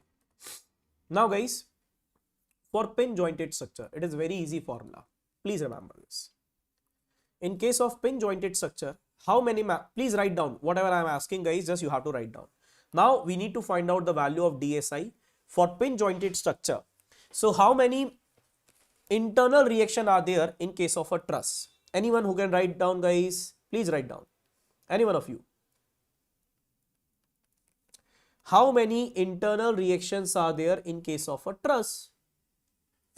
1. Very nice. It is 1. It is 1. If it is 1, that is basically axial force. Axial force. That is basically axial force. Okay. So total number of member in a truss is equal to M. And let us consider the total number of internal reaction is equal to how much? M into 1. That is equal to M. Now guys, in each 2D truss joint, at this particular joint, how many joint equilibrium equation are there? 2. Summation fx0 and summation fy0. So we can write here, guys, only 2 joint equilibrium equation are there. So the total number of joint is, let us consider J. Let us consider 1, 2, 3. In this case 3, we will write here general as J. Total number of joint as J. So total number of joint equilibrium equation is 2J and the total number of available equilibrium equation is 2J minus 3. Why it is minus 3? Because we have already used 3 equation to find out the external static indeterminacy. So our formula will become DSE is equal to M minus 2J minus 3. In case of truss, we have to use this single formula only, guys. There is no change. There is no concept of reaction release. There is no case of hybrid joint and etc. Only single formula is there to find out the DSi value. Crystal clear? Very nice. Now guys, just find out the value of DSi for this particular truss and let me know the answer. Do it, guys, quickly. Do it. What is the value of DSi for this case? What is the value of DSi for this case? Quickly do it, quickly do it, quickly do it.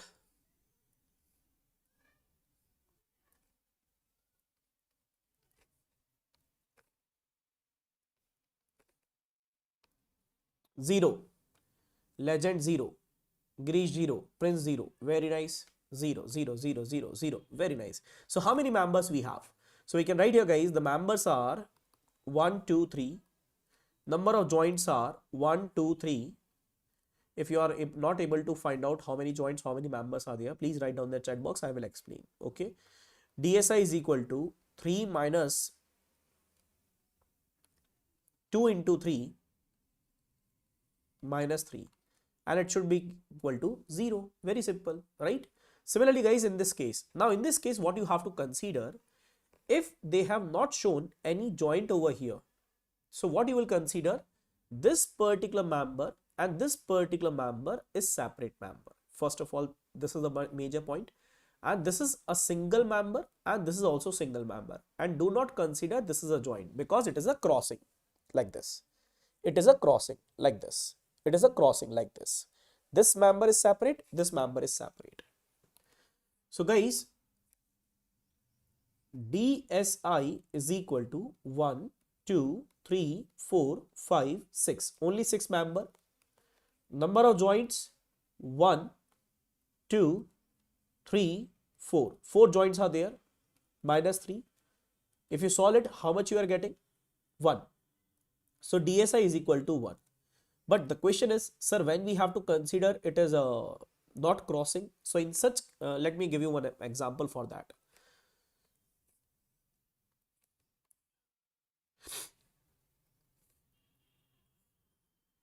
It doesn't matter whatever answer you are getting, guys, for this particular question, but you need to understand the concept part. Okay. Let us suppose they have marked this particular point as a joint.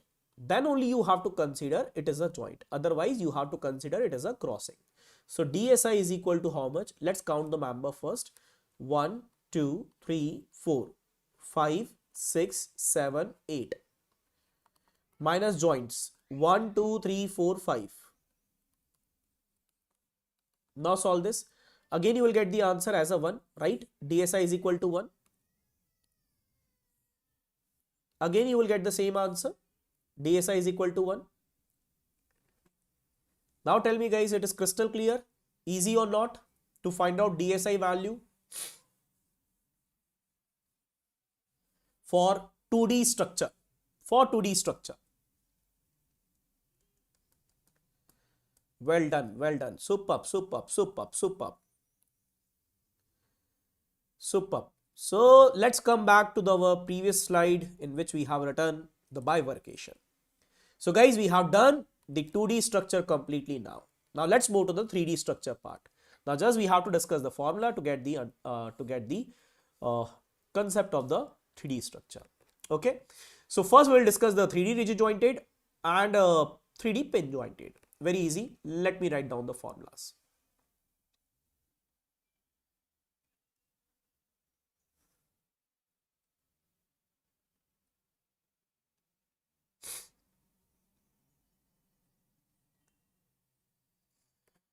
Okay guys, so for 3D structure, for 3D structure,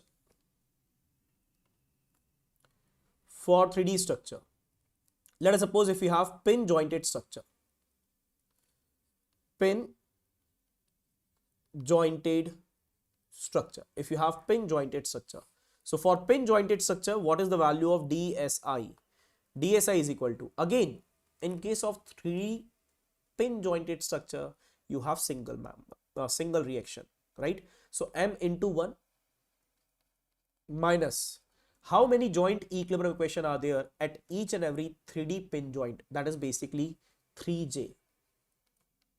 And what are these equations? Summation fx0, summation fy0 and summation fz0, okay, minus 6. And this is our formula to calculate the DSi value in case of a 3D pin jointed structure. Getting a point? Yes or no? Clear? Okay guys, let's take the second condition. If we have rigid jointed structure, for rigid jointed structure, the formula will be DSi. And why we have written this 6? Because these are 6 static equilibrium equation. 6 static equilibrium equation. Getting a point? Now DSi is equal to, in this case, in each and every member you have 6 reactions. So that's why you have to write 6 mem minus how many joint equilibrium equation are there? 6. 6j minus 6 minus RR. Now what is the formula of RR in case of 3D structure? That we will discuss. Right? Clear? Okay. So guys, what is this 6? 6 internal reactions. What is 6j? 6 joint equilibrium equation.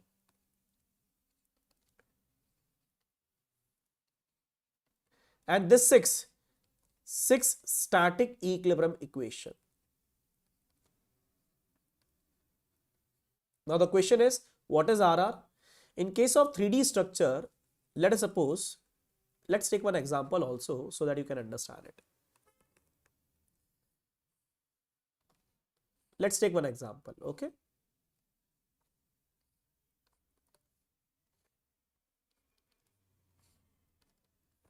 Let us suppose this is our 3D structure and let us consider this is our 3D pin joint.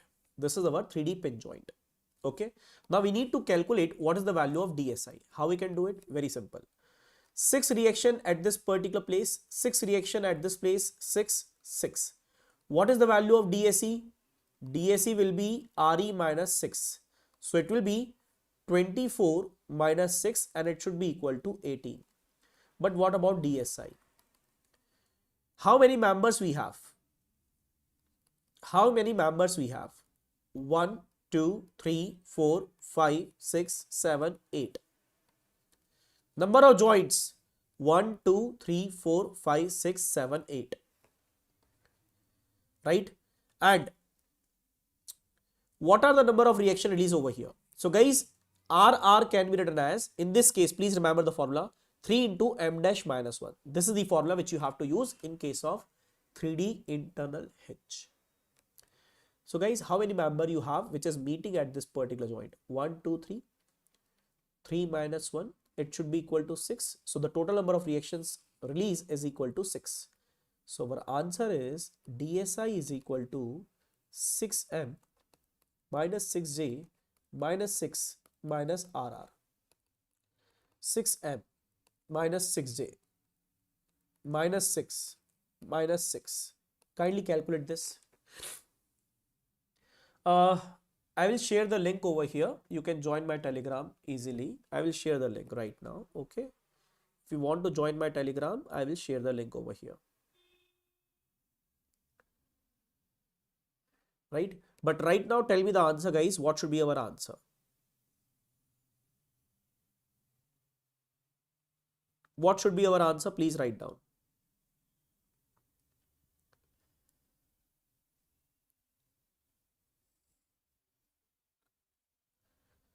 This is my Telegram link, which I am sharing right now, guys. You can join this Telegram link, right? Or you can find D series. Kindly write on Telegram D series. You will get my Telegram, right? Okay. So what is our answer? How much you are getting? 6 into 8 minus 0. Yes, 0. 0 is the correct answer. So DSi is equal to how much? 0. Now tell me, guys, it is crystal clear to all of you how to solve 2D, 3D, external, internal. It is clear to all of you or not? Please write down in the chat box. 2D, 3D structure. Crystal clear to all of you or not? We have done all the things.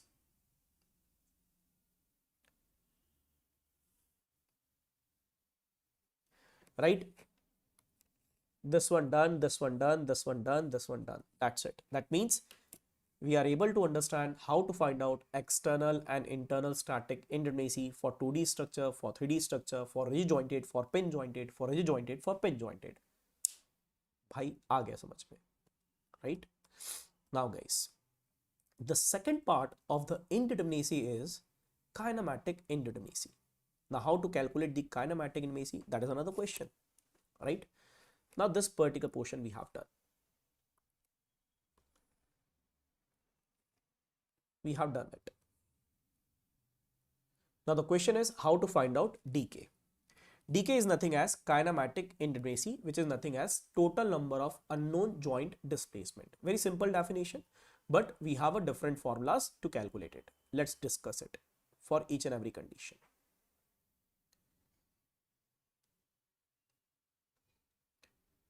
Okay. Kinematic indeterminacy, that is basically the total number of independent unknown possible joint displacement. Total number of independent unknown possible joint displacement is known as dk. Now the question is, what is independent, what is unknown, what is possible, and what is joint displacement? So let's understand it, guys. So again we have two type of structure, 2D structure, 3D structure. For 2D rigid jointed structure we have to discuss first, then 2D pin jointed, 3D rigid jointed, 3D pin jointed.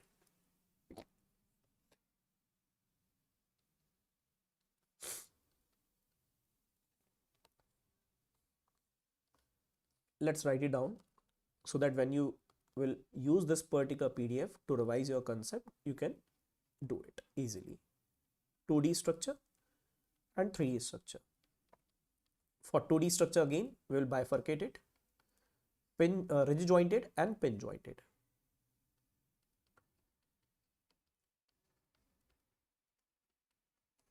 Rigid jointed and pin jointed. My speed is good or we need to increase the speed? Tell me, guys.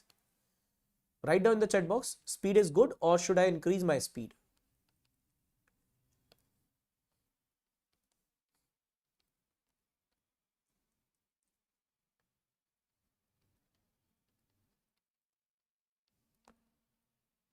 Increase. Okay. So let's increase the speed. Yes, sir, increase. Okay, okay. Okay, guys, let's increase it. Okay, guys. So guys, basically we have two type of structure, rigid jointed and pin jointed. In case of 2D structure, we have rigid jointed, pin jointed, and 3D in again rigid jointed and pin jointed. Okay. So let's understand the 2D rigid jointed structure. So for 2D rigid jointed structure, what is our formula? to find out the dk, let's write down. It is basically 3j minus re minus nr plus rr. Now what it is exactly we will discuss with questions, okay, so that you can understand it very well quickly also. Okay, so our formula is 3j minus re minus nr plus rr. What is j? J is number of joints. J is number of joints. What is re? Total number of external support reaction. Total number of external support reaction. External support reaction. What is nr? Nr is total number of inextensible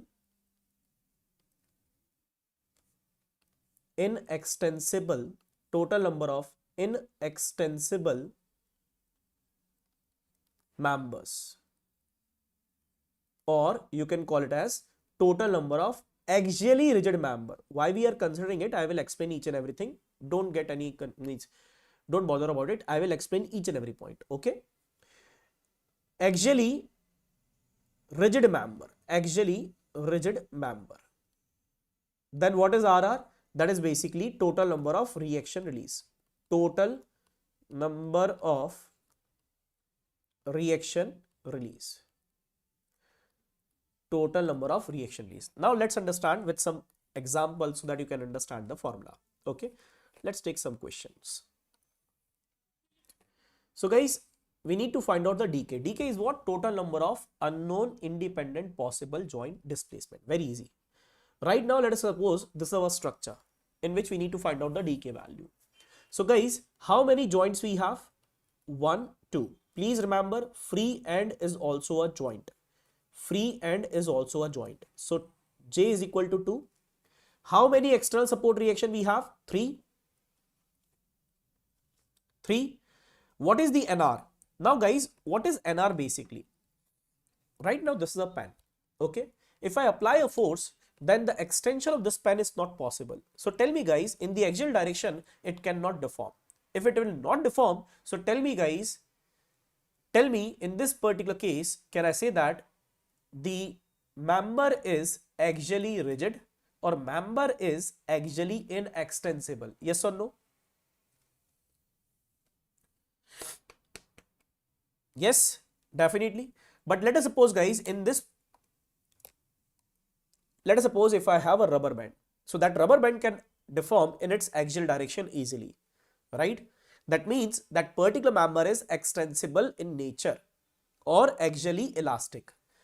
So when in the problem it is not written whether it is axially rigid or not, so you have to consider member is extensible in nature or it is elastic in nature. So in this case, the value of nr is equal to how much? 0. nr is equal to 0 and there is no reaction release. So let's calculate the value of dk. dk is equal to 3j minus re minus nr plus rr. So how many joints we have? 2. re is equal to 3, nr is equal to 0, rr is equal to 0. So if you count it, the value of dk is equal to how much? Dk is equal to 3. And where 3 displacement are possible? One is this, delta 1, delta 2 and theta 3. Delta 1, delta 2 and theta 3. And that is our answer. First concept is clear. Now let's understand with second example.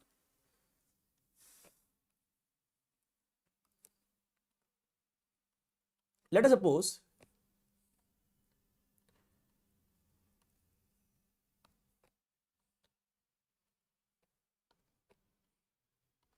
this is our portal frame in which all the members are inextensible member.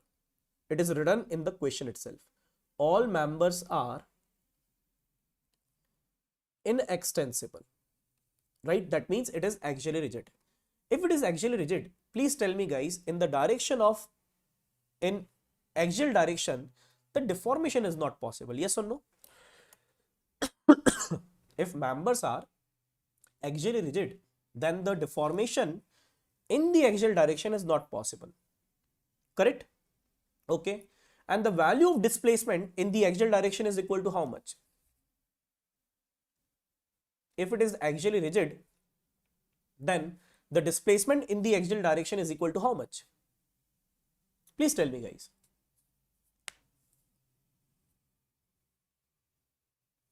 Zero. If it is zero, then it is known to you. Then why you will consider it is? Why you will consider such type of known value in our dk? You need to remove it. That's why we are trying to subtract minus nr. Now it is clear why it is written minus nr.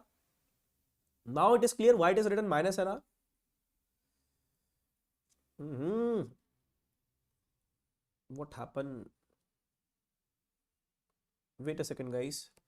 My open board has crashed.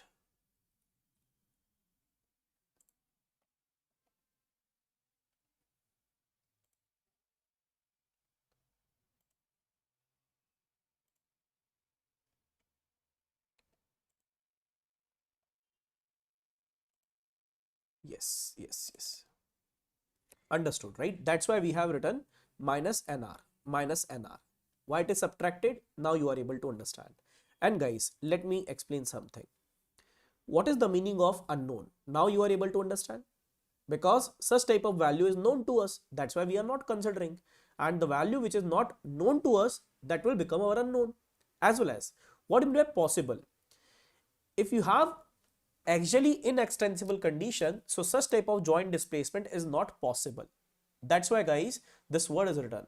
If it is possible, then only you have to consider. If it is not possible, ignore it or you have to remove it. Okay. So guys, minus nr plus rr. Okay. Why we are adding it? We will discuss that separately. So guys, in this case, the value of nr is equal to how much? The value of nr is equal to 3. So dk is equal to 3j minus re minus nr plus rr. So 3j, j is equal to how much? 1, 2, 3, 4. Re is equal to how much? 6. Nr is equal to 3. Rr is equal to 0. Kindly calculate the value of displacement 3. 3 joint displacement are possible. Clear? Very nice. Similarly, guys, let's take one more example. And please let me know the answer of this, all of you. If you have a simply supported beam, and for simply supported beam, they didn't written anything. That means the structure is extensible and extensible. Please find out the value of dk. Do it, guys, quickly. What is the value of dk? Why they are, where they possible? I will explain, Shiva, I will explain. If member is extensible,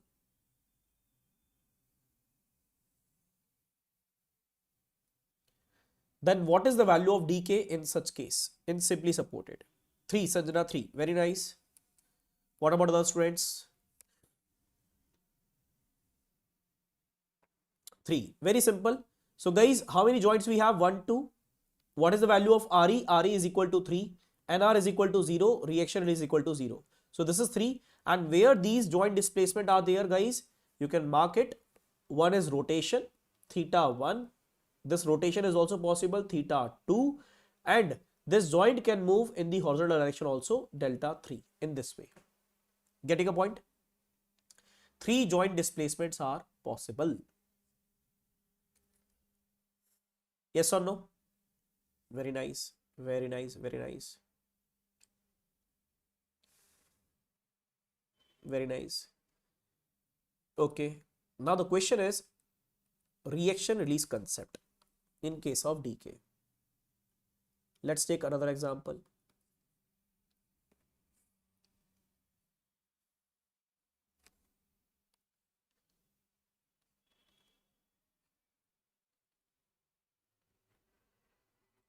Okay. Now guys, let's calculate the value of dk. In this case also, they didn't write anything whether the member are extensible or inextensible. Let us consider it is extensible in nature. So let's calculate the dk value. So how many joints we have? 1, 2, 3, 4. How many reactions are there? Sir, in second case, all the rigid, then nr is 0. Listen, yes, if member is rigid, listen. If this, in this case, if member is rigid, then you have to consider nr is equal to 1. In this case, if member are rigid, then you have to consider nr is equal to 3. Getting a point?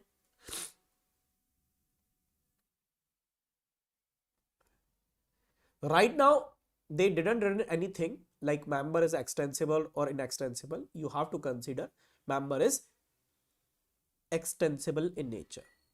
Okay. Yes, in this case, all the member are inextensible. That's why we have considered nr is equal to 3. Clear? Okay. Now, what is the value of Re? 3 reaction, 1 reaction. That means total number of reaction is 5. Sorry, 6, 7. Total number of reaction are 7.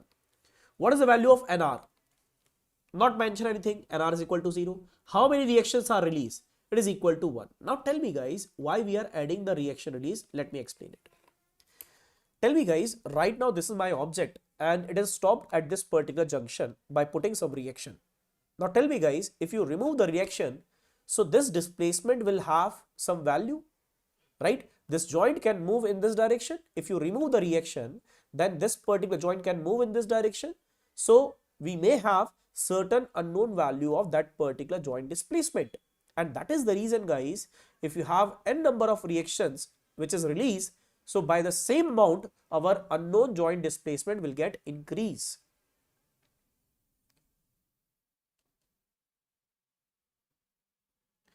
If they do not write anything, you have to consider member as a extensible or member are elastic in nature. That means in that case, Nr is equal to 0. That is the general condition. Right? Getting a point? So tell me guys, are you able to understand this? So if you have reaction release, bending mode is equal to 0. So Rr is equal to 1. But tell me guys, if you release some reaction, then unknown joint displacement value will increase or decrease. Please write down. It will increase or it will decrease.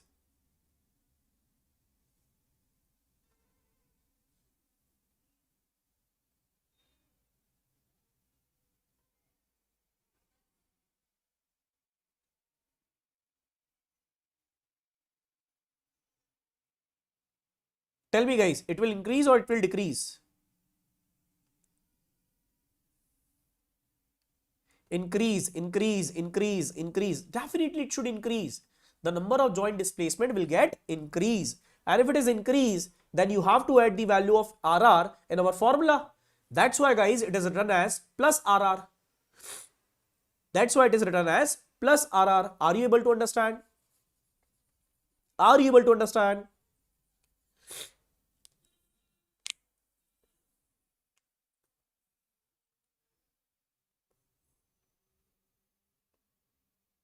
Very nice, very nice. So guys, ultimately, just you have to solve this to get the result. dk is equal to 3j minus re minus nr plus rr. Solve this and get the result. What is the answer which you are getting? 6, right? So dk is equal to 6. 6 joint displacement are possible. Crystal clear? Clear? Very nice. Now guys, we have done this particular part also, which is basically rigid jointed structure. Now the question is, for pin jointed, what will be our formula? Let's understand. For pin jointed is very simple. For pin jointed, it is very simple. Kindly join D series by Krishna Sir.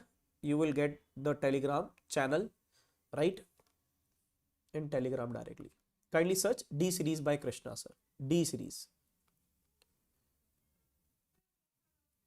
D series by Krishna Sir. Right? I think only one channel is there, which name is D series. Okay. For 2D truss, it is very simple. Listen guys. Let us suppose this is a 2D pin joint. If it is 2D pin joint, then this joint can move in two directions. One is delta x and delta y. Only two joint displacement are possible at a 2D joint. at a 2D truss joint, right? So can I say that at each and every joint, two joint displacement is possible, and let us suppose j number of joints are there. So we can write our formula dk is equal to 2 into j. These are the joint displacement. But which of the joint displacement are not possible? In which the reactions, external support reactions are there. So in the direction of external support reaction, the joint displacement is equal to 0. If it is equal to 0, then these values are not possible. That's why you have to subtract it, which is basically minus Re. Right? So our formula is what? 2j minus Re. 2j minus Re. Very simple formula. There is no change in the formula. Just you have to use it. Okay. Now tell me guys, for this particular structure, what is the value of dk?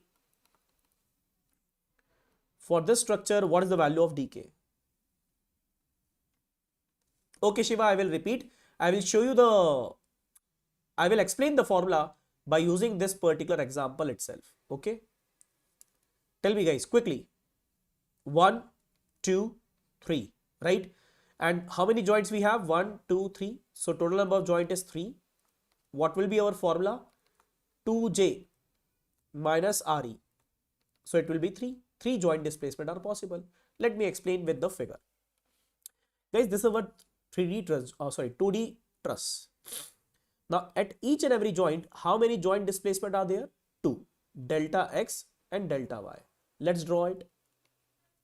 Delta x, delta y, delta x, delta y, delta x, delta y. Right? Now tell me guys, at this particular point, we have two support reaction. Now in the direction of support reaction, it is possible to have these joint displacement. Tell me guys, the value of these joint displacement will become how much? Shiva, if you have some external support reaction, then that particular joint cannot move anywhere. It will be equal to 0. It will be equal to 0. This value will be 0 and this value is also 0. That means these two joint displacement is not possible. Similarly, if you have a roller support over here, this joint displacement will become 0. Now how many unknown joint displacements are remaining? 3. What are they? This one, this one, this one. That's why the value of dk is equal to how much? It should be 3. Now you are able to understand why we are subtracting Re in the equation. Because in the direction of external support reaction, displacement are not possible, or you can say that the value of displacement is known to us, that is equal to 0. That's why we are subtracting it. Crystal clear to all of you or not? Tell me guys. Crystal clear to all of you or not? Tell me.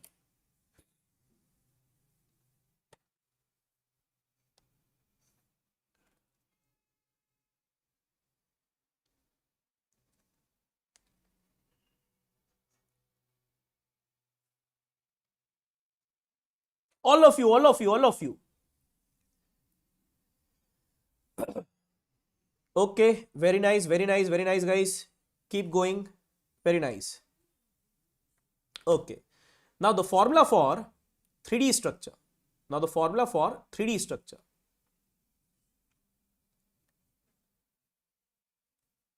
Okay. Now formula for 3D structure. 3D structure. For 3D structure guys, what will be our formula? Very easy. Okay, very, very easy. For rigid jointed structure guys, rigid jointed structure, the formula is dk is equal to 6j minus Re minus Nr plus Rr. Now you know that how to count joint, how to count reaction, how to count Nr, how to count Rr also. In case of 3D, it is equal to how much? 3 into m dash minus 1, right? For pin jointed, for 3D pin jointed structure, or which is also known as space truss, right? Space truss. So our formula is 3j minus Re. Only simple formula is there which you have to remember. 3j minus Re. Why it is written as 3? Because guys, at 3D truss joint, this joint can move in 3 direction. 1, 2 and 3, like this. Getting a point?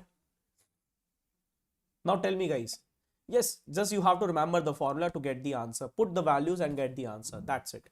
So in this case, it is not required to to apply it, right? You are able to understand it very well. What is basically J, what is basically RE, what is basically NR, and what is basically RR also. Now, any doubt if you have guys up to this, please let me know. Otherwise, we will take a break of 10 minutes, and after that I will join again and we'll discuss the next chapter, which is basically our stability part. Tell me guys, if you have any doubt, any query, then let me know, or otherwise we'll take a break of 10 minutes and we'll come back again. Okay, so let's take a break of 10 minutes guys. Break of 10 minutes. Break for 10 minutes.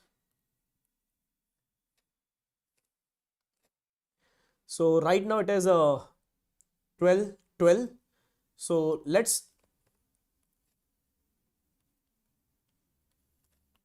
class will start again at 12:22. Okay, let's take a break of 10 minutes. Okay, okay guys. And till that guys, if you have any doubt, please write down the chat box. I will read it, right, and I will explain it in our when we will start the class again. Okay, let's take a 10-minute break.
Hello, hello, hello.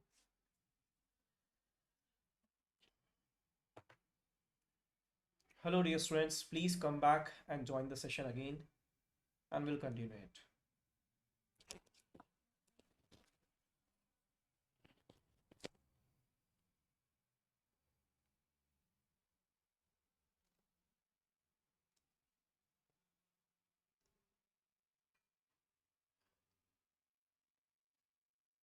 So, for example, a simple frame given and said that beam is actually, then what is the decay? In that particular case, Shiva, what you have to consider, NR is equal to 1. If beam is axially rigid, NR is equal to 1. Kindly consider NR is equal to 1, you will get the answer. Hello, Girish.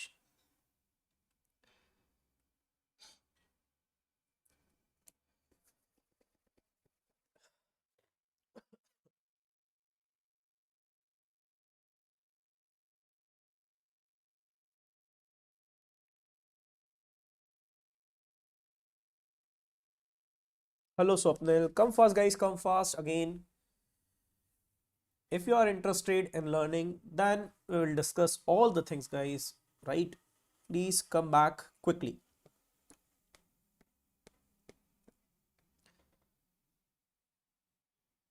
Sir अगर आज पे load लगा है तो DS कैसे निकालेंगे? वही simple formula, हमारे पास जो डीएस निकालने का डीएसई और डीएसआई का फॉर्मूला वैसे ही निकालना है जैसे हमने सीखा है। डीएसई के लिए आर ई माइनस 3 का फॉर्मूला, एंड डीएसआई के लिए आप चाहे मेंबर का फॉर्मूला लगाए चाहे कट का फॉर्मूला लगाए, राइट? और आज पे लोडिंग के कारण हमारी इक्वेशंस में चेंज नहीं आएगा सचिन, नंबर ऑफ इक्वेशंस वही रहने वाली है ना? मैंने आपको बताया आर्च हो, हमारे पास ट्रस हो और रिजिड फ्रेम हो, उसके अंदर कोई चेंजेस नहीं आते हैं, ठीक है? बीम की तरह नहीं, फ्रेम की तरह, फ्रेम की तरह, फ्रेम की तरह। Yes, NR value will depend upon the number of member, which is basically axially rigid.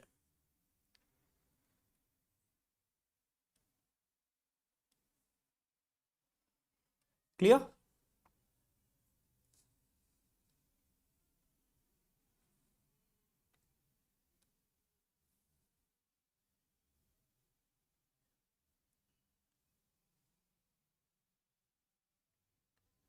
Sachin, clear? LKR clear?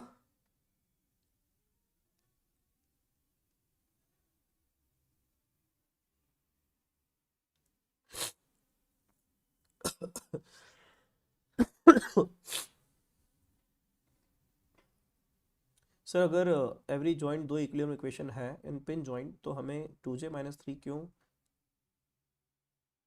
Girish, actually क्या होता है कि जो -3 लिखा हुआ है ना, वो इसलिए लिखा जाता है कि हमारे पास स्टैटिक इक्विलिब्रियम इक्वेशन जो होती है उसको समझना मैं बताता हूँ। स्टैटिक इक्विलिब्रियम इक्वेशन जो होती है वो हमारे पास 3 होती है ना? अब ऐसा नहीं है कि सबमिशन मूवमेंट ही जो है, अब बहुत डिटेल में चीज़ें हैं, अगर हम मैराथन करते हैं तो फिर हम लोगों को कुछ चीज़ थोड़ी सी स्किप करना पड़ेगी, जैसे जिसकी ज़रूरत इतनी ज़्यादा एग्जाम में नहीं पड़ेगी वही स्किप करेंगे, बाकी हमें ज़रूरत जिसकी है तो वो हम पढ़ेंगे ही, है ना? मैं चाहूँ तो डिस्कशन कर सकता हूँ बट बहुत लंबा चले जाता है वो डिस्कशन, और फिर वो क्या आपके सारे टॉपिक कवर करने में टाइम लग जाएगा। मैं तो भी बताता हूँ इस चीज़ को, इसको ऐसे समझो, वहाँ पर सबमिशन मूवमेंट नहीं है, ये मैं एग्री करता हूँ, क्योंकि हमारे पास जॉइंट पे submission F x zero submission F I zero है ना? बट बात यह है कि हमारे पास उसी के इक्वलेंट हम उसे कंसिडर कर लेते हैं। जैसे अगर मैंने आपको बताया था कि हमारे पास 6 इक्वेशन है एक ट्रस में, सॉरी 6 जॉइंट इक्विलिब्रियम इक्वेशंस है। अब 6 में से हमारे पास 3 ही इक्वेशन का यूज आ रहा है ताकि हम 3 मेंबर को फाइंड कर सकें, करेक्ट? हमें सिर्फ 3 ही इक्वेशन की जरूरत है जो हमारे पास लगे और इन 3 मेंबर के अननोन को फाइंड कर दे। The rest of the 3 we are able to neglected. जो 3 हमारे पास इक्वेशन बची हुई है उन्हें हम इग्नोर कर देते हैं, तो हम उसे कंपैरेटिवली बोल देते हैं कि हमारे पास वो इक्वेशंस जो हमारे पास स्टैटिक इक्विलिब्रियम इक्वेशन थी उन्हीं कंपैरेटिव में ये 3 है, इसलिए इसे -3 कर दीजिए, इस तरीके से। Getting a point Girish? Good afternoon Arun.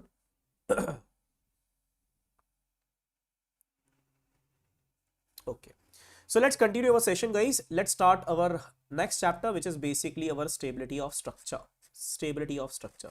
Now guys, the stability of structure is a very important part, because if we don't know the stability part of our structure, how we can design it, how we can analyze it, that is the question. So to find out the stability of structure, we need two conditions, whether the structure is externally stable or not, or internally stable or not. Internal stability is also known as geometric stability. It is another word, right, which you have to remember. Okay. Now, let's understand the external stability part. So guys, again, we will bifurcate our structure in two forms. One is 2D, second is 3D. But before bifurcating it, we need to understand certain fundamental. Okay. What are they? I will explain it. So first we will discuss the, wait a second, let me check this particular thing if it is there. Okay, what we will do, we'll understand the concept in this way. Okay guys, again we will bifurcate our structure in this way guys. Let us consider one is 2D and second is 3D structure. 2D structure and 3D structure. 2D structure and 3D structure, right? For some internal stability also, we'll bifurcate our structure as a 2D and 3D. 2D structure and 3D structure. Now guys, external stability part.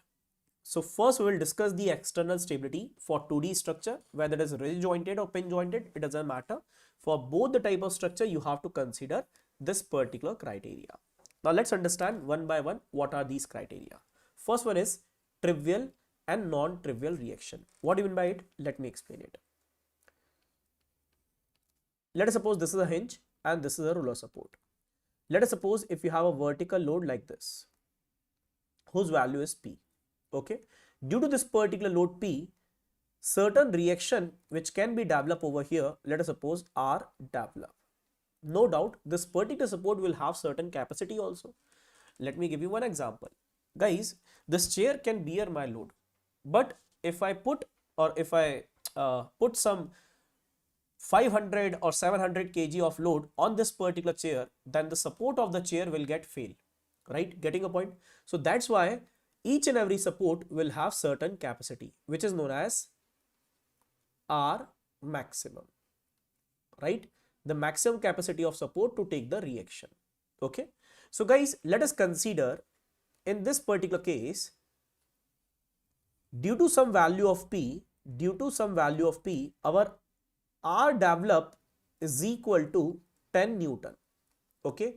And the maximum capacity of this particular support is 15 Newton.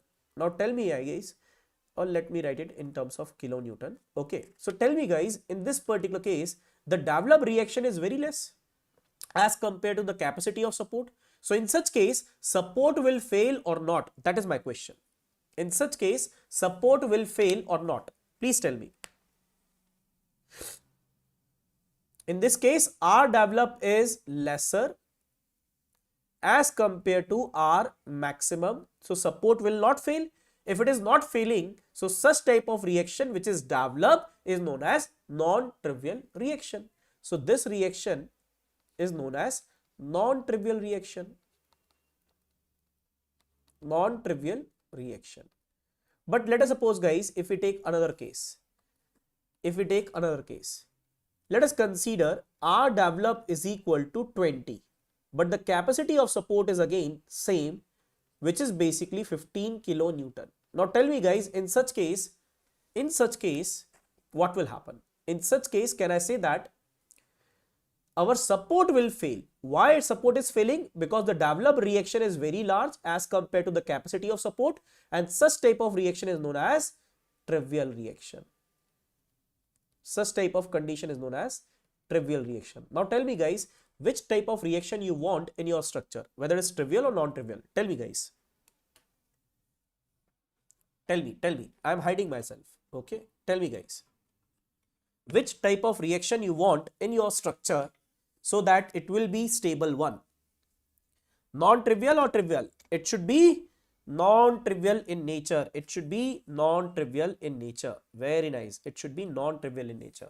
If it is trivial, then our structure will fail due to settlement of support. And that's why guys, we don't want such type of reaction in our structure.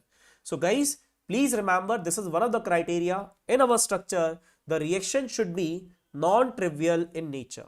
The reaction should be non-trivial in nature. Now I think it is very easy to understand what do you mean by trivial and what do you mean by non-trivial reaction. Clear? Okay. Let's change the slide. Second condition.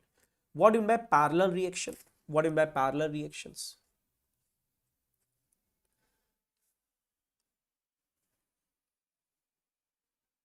Let us suppose this is ruler, this is ruler. So whatever reaction in this particular structure will develop, it should be vertical. And let us consider if you have a loading which is basically an inclined one. So in this case, tell me guys, this particular force will have two components. One is in the horizontal direction and second is in vertical direction. Now due to this reason, this will be P cos theta and this is P sin theta. Now what will happen? Our structure will try to move from this location to another location, right? So such type of condition is what? Linear instability. What is linear instability? The structure is moving or the structure is unstable in the linear direction, or you can say that the movement of the structure is occurring in the linear direction. So tell me guys, in this particular case, what happened basically? These reactions which is present in the structure are parallel. So please remember this point. If all reactions are parallel, then the structure is linear unstable. Getting a point? So what is your requirement? Our requirement is the reaction should be non-parallel in nature. Reactions are non-parallel in nature. Our requirement is reaction should be non-parallel in nature. Then only such type of instability will not occur. Getting a point or not? Please tell me guys.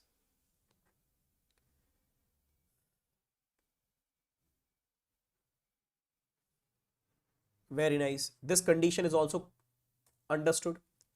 Next one, congruent. What do you mean by congruent? Let us suppose this is ruler, this is ruler, this is ruler, and this is ruler. And let us consider all the support are developing certain reaction, and these reaction are to be like this, which is passing through a single point.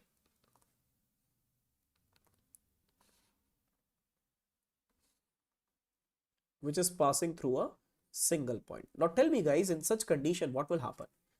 About this particular point, if you apply any kind of force like this, then the structure will try to rotate in this way. Yes or no? So can I say that in this case, all the reaction are passing through a single point? That means all the reactions are congruent. All the reactions are congruent. All the reactions are congruent in nature. And if it is congruent, then which type of instability is there? Angular instability. Angular instability is there. Angular instability is there in the structure. Crystal clear? So tell me guys, which type of reaction you want in the structure? Congruent or non-congruent? Congruent or non-congruent?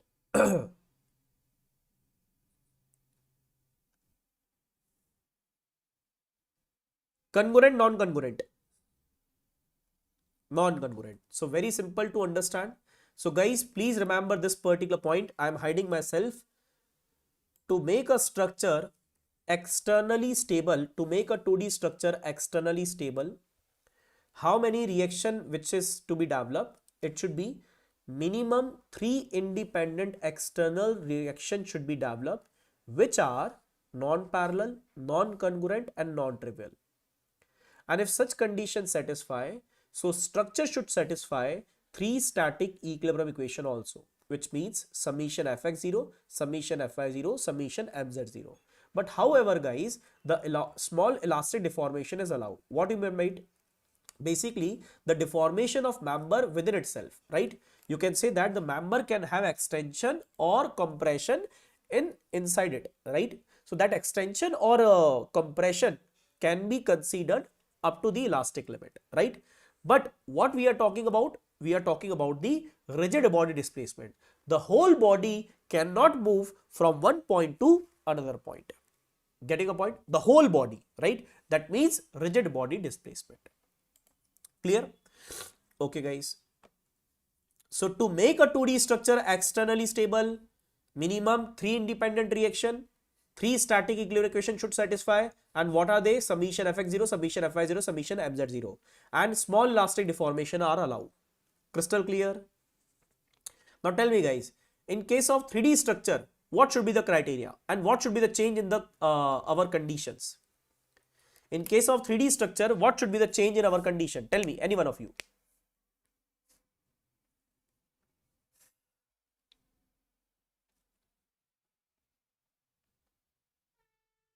In case of 3D structure, what should be the changes?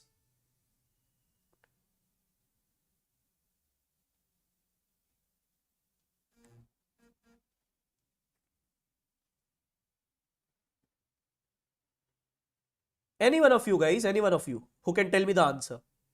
For 3D structure, what should be the change? Number of static equilibrium equations should be 6. For 3D structure, minimum 6 independent reactions are there, which are non-parallel, non-congruent and non-trivial. But one more word is there, guys, which is known as non-parallel. What it is exactly, we'll discuss.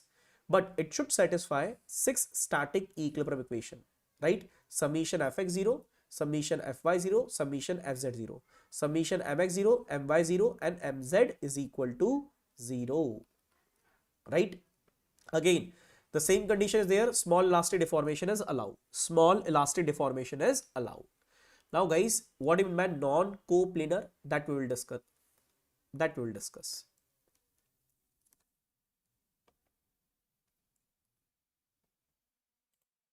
That we will discuss.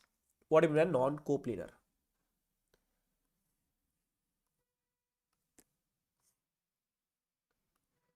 What do you mean by non-coplanar and coplanar reactions?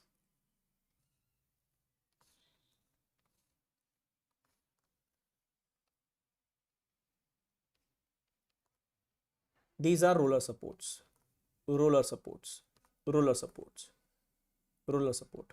Now tell me, guys, in this particular case, if you have a roller support, so one vertical reaction, one vertical reaction, one vertical reaction, one vertical reaction, right? So tell me, guys, all the reaction are present in a single plane. If you observe all these reaction can be present on this plane or in this plane. Yes or no? Right? Yes or no? That's why it is known as coplanar reaction. That means all the reaction are present on a single plane. That's why it is known as coplanar reactions. Getting a point? But what are non-coplanar reaction? What are non-coplanar reaction? What are non-coplanar reaction? Non-coplanar reactions are those reactions which can lie on multiple planes. These reactions are coplanar. These reactions are coplanar in nature. And this one is non-coplanar. How it is non-coplanar? Let's understand. 1, 2, 3. Guys, we know that 6 reactions are there. I will draw it so that you can understand.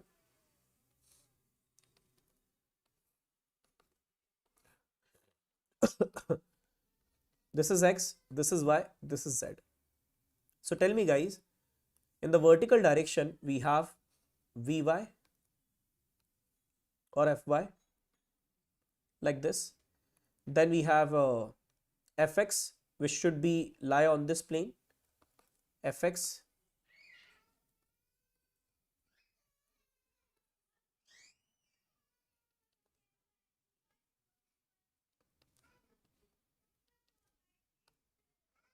Fy, Fx, and this one is Fz, correct?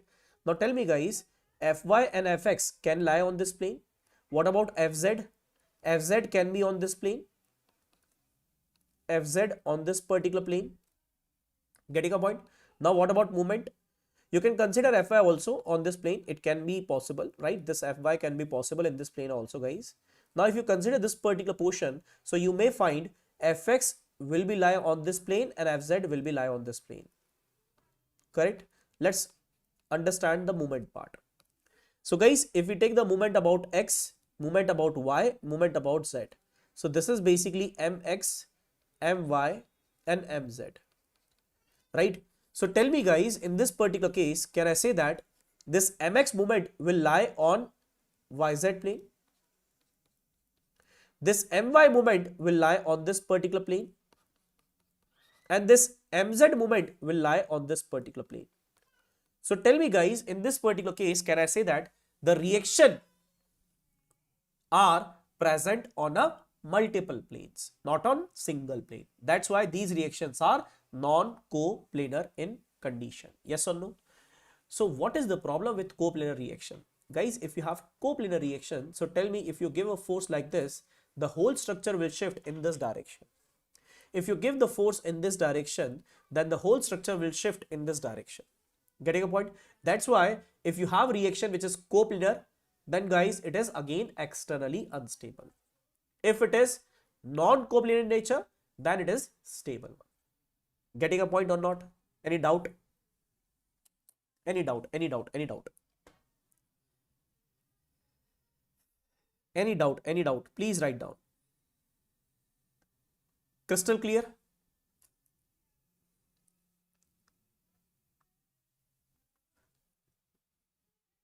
Very nice. So that's why guys, we have a condition non-coplanar, non-trivial, non-congruent and non-parallel in our 3D structure.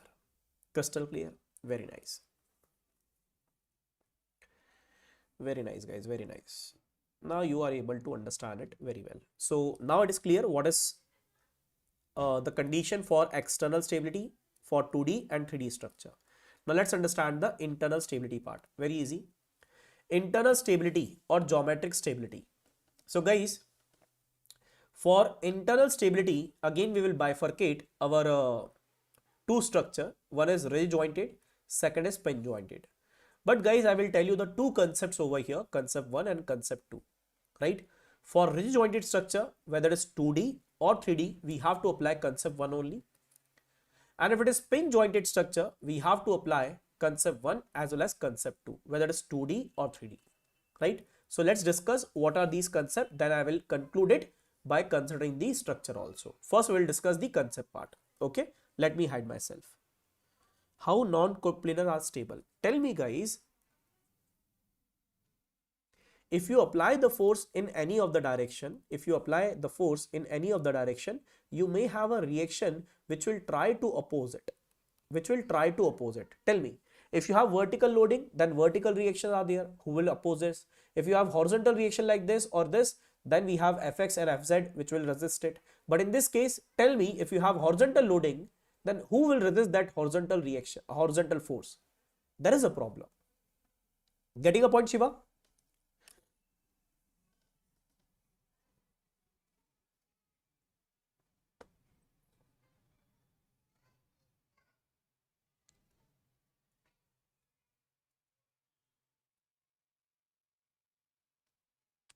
Yes or no?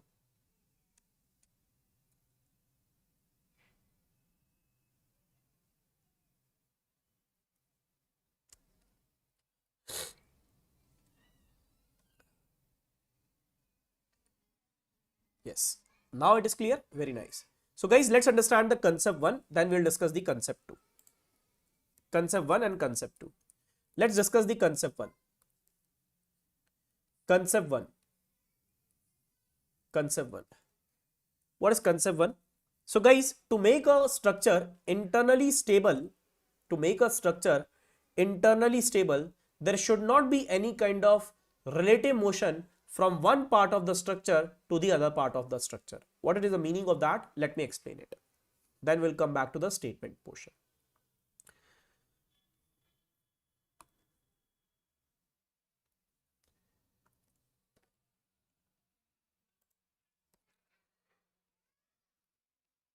Let us suppose this is a simply supported beam and in which we have a hinge. Now tell me guys, if you apply any kind of load over here, then this particular part will deform like this and this particular part will deform like this. But are you able to see there is a relative motion between these two portions? This member will twist this or bend like this, and this member will also bend like this. Now tell me guys, with respect to this hinge, this part and this part can move relatively, right? That means we have some relative motion. So such type of motion is not allowed in our structure. If it is there, then such type of structure is internally unstable. Getting a point? Let me show you another example. In the previous case, it is relative motion. This is not a deflection, or you can say that this is not a bending condition purely. It is a relative motion. But what is bending condition? If you have a load, then this member will bend like this. But such type of structure is internally stable. Why? Because there is no relative motion between one part of the structure to the other part, right? You can see guys, this is our deflection, but that deflection is allowed within the elastic limit, right? But in this case, this is basically our collapse condition. Our one member is trying to deform with respect to another one.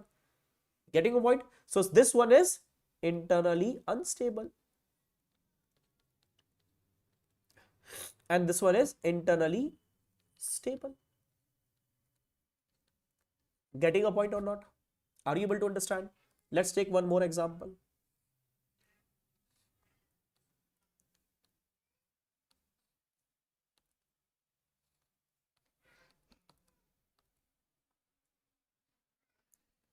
Tell me guys, this particular condition or in this particular case, structure is internally stable or unstable? Tell me. Tell me. No doubt, if you have applied the moment, this joint will try to rotate, but the rotation of the joint will satisfy the rigid joint condition, right? And there is no relative motion between one part to other part of the structure. That's why it is internally stable structure. Getting a point? So please remember the condition one. If you find the one part of the structure is trying to move with respect to other part of the structure in a form of relative motion, so such type of condition is known as internal instability or internal instability, right? So please apply this particular concept when you have rigid jointed structure, whether it is 2D or 3D, it doesn't matter. You have to use this concept to get the answer. So please read the statement guys, what it is exactly. A structure is internally unstable when one part of the structure have relative motion with respect to other part of the structure. So such type of condition will give us internal instability in the structure. Clear? Okay. Let's understand the concept 2. In concept 2 guys, we have the criteria for minimum number of members which is required in case of truss. Minimum number of members required in truss. So guys, there are two conditions. There are two cases. One is basically 2D truss and second is our 3D truss. So for 2D truss, what is the condition, and for 3D truss, what is the condition? Let's understand. We need to find out what are the minimum number of members which is required to make a truss internally stable. M required is minimum number of member required to make a truss internally stable. So M required is equal to how much? 2j minus 3 in case of 2D truss. In case of 3D truss, it will be 3j minus 6. Please remember the formula, 3j minus 6. Now let us suppose if M provided means what? Number of member which you have provided in the truss. If M provided is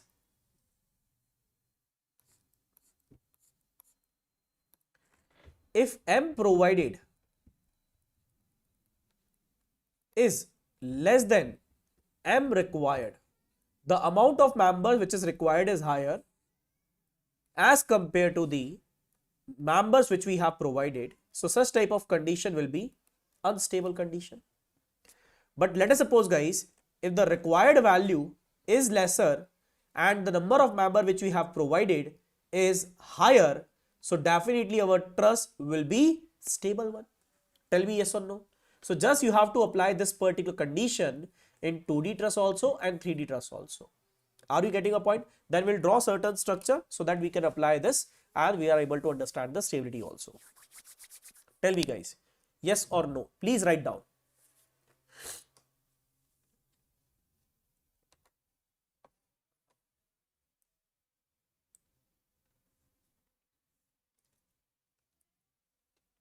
Clear? I will apply the concept guys in front of you so that you can understand it very well. Done? Okay. So let's apply the concept. Let's apply the concept. So guys, let's take some example so that you can understand this particular condition. Let us suppose this is the truss, right? And this truss is having one support as this, second support as this. So tell me guys, in this particular case, concept 1. First we have to check the concept 1 because this is a truss. Concept 1 and concept 2. If you apply the load like this, then tell me guys, the whole structure will try to deform in this way. So it will collapse or not? It will collapse or not? It will collapse or not? Yes, it will collapse. So tell me guys, in such condition, can I say that it is internally unstable? Internally unstable. As well as we can apply the concept 2 also. So tell me guys, in concept 2, M required is how much?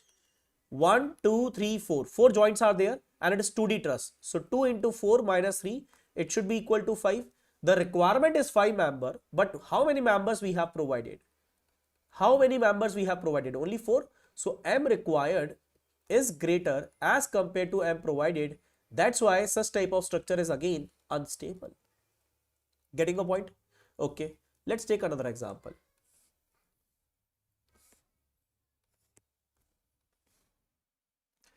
Now tell me guys, in this particular case, this is internally stable or unstable? Internally stable, unstable. Do it guys quickly, then we'll start the next chapter.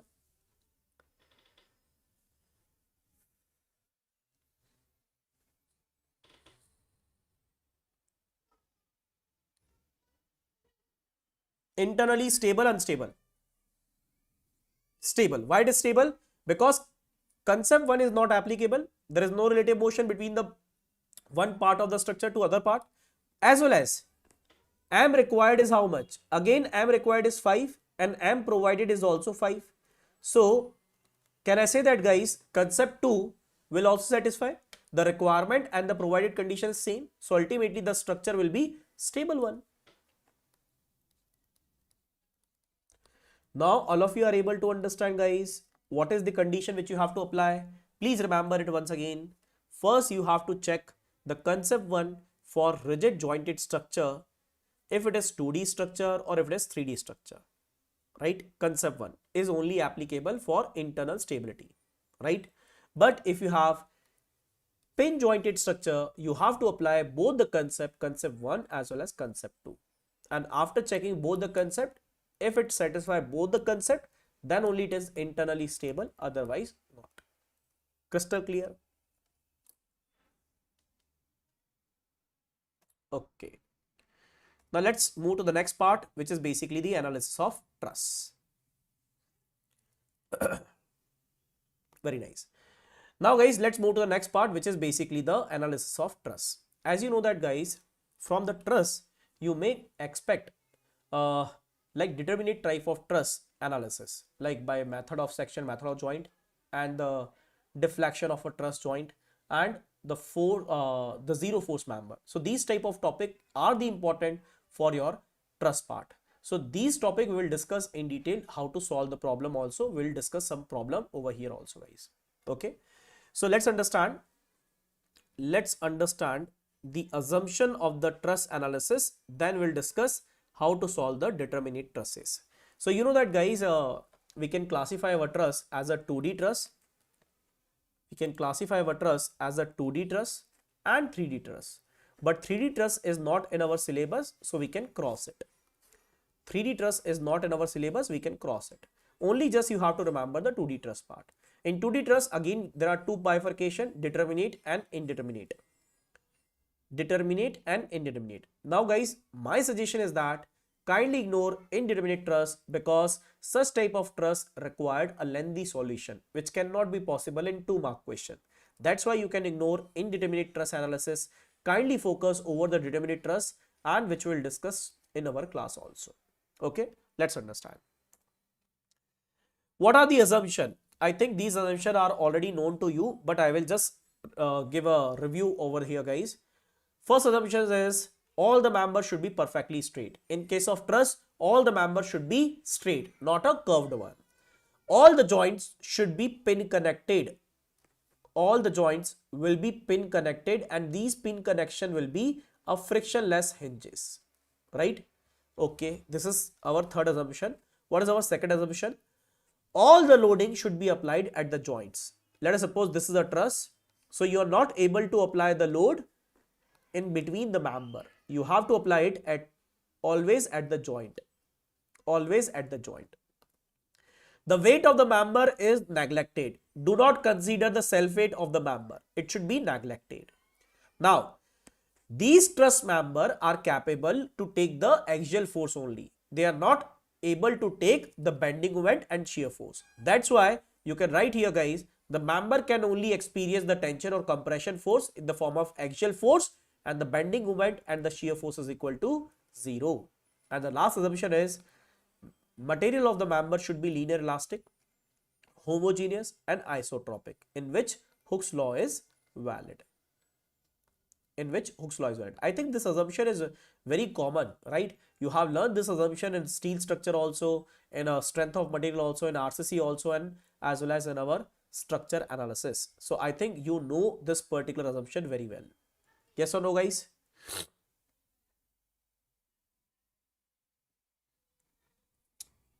Any doubt in the assumption part? Please remember the assumption, very important.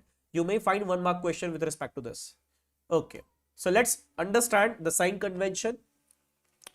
So as you know that, guys, tension should be positive, compression should be negative. If you have compressive force in the member, that should be negative. If you have tensile force in the member, it should be positive. It should be positive. It should be positive. Okay.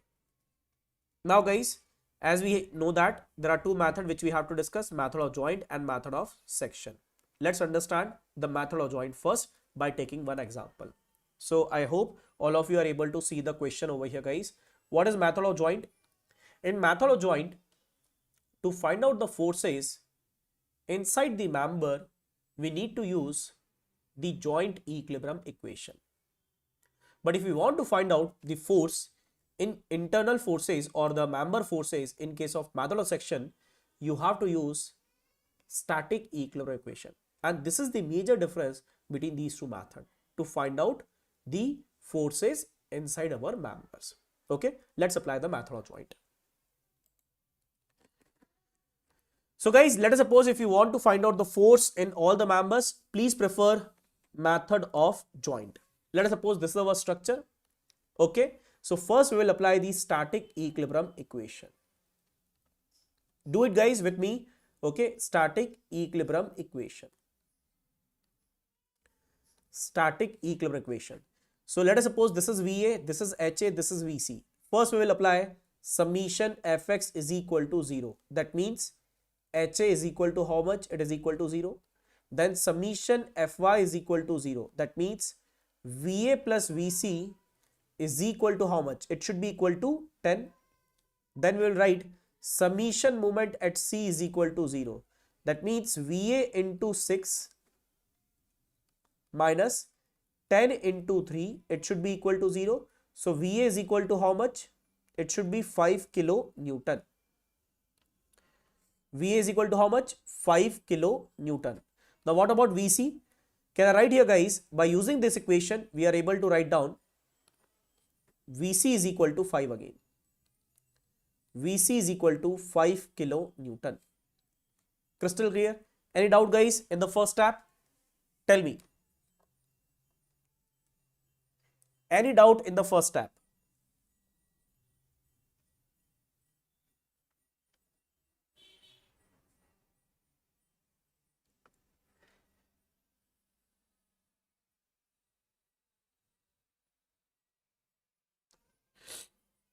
Any doubt in the first step?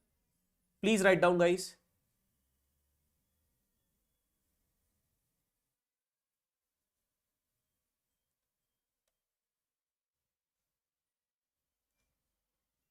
Crystal clear, very easy. Just you have to write down the equation, right? You will get the answer. Very nice. Okay, guys, let's move to the next part. We need to find out the forces in each and every member. So, guys, what you have to do, you have to use the joint equilibrium equation.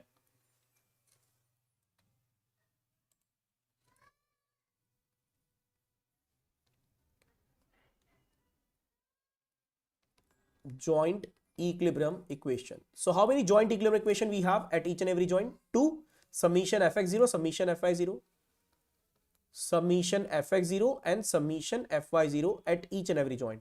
That means we are able to find out only 2 unknown members at a single time, right? Only 2 unknown members we can find out. So let us consider joint A.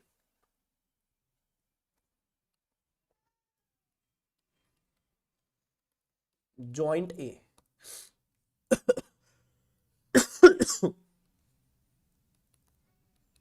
Joint A.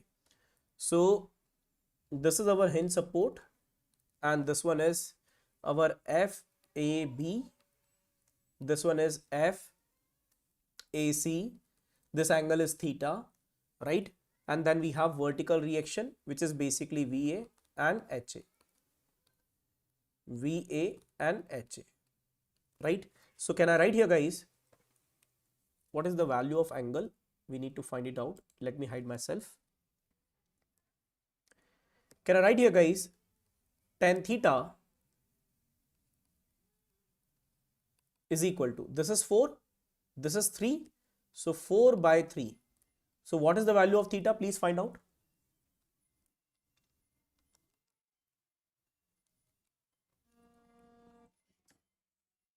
(53.13 degree). 53.13 degree, correct? 53.13 degree. This is the value of theta, correct?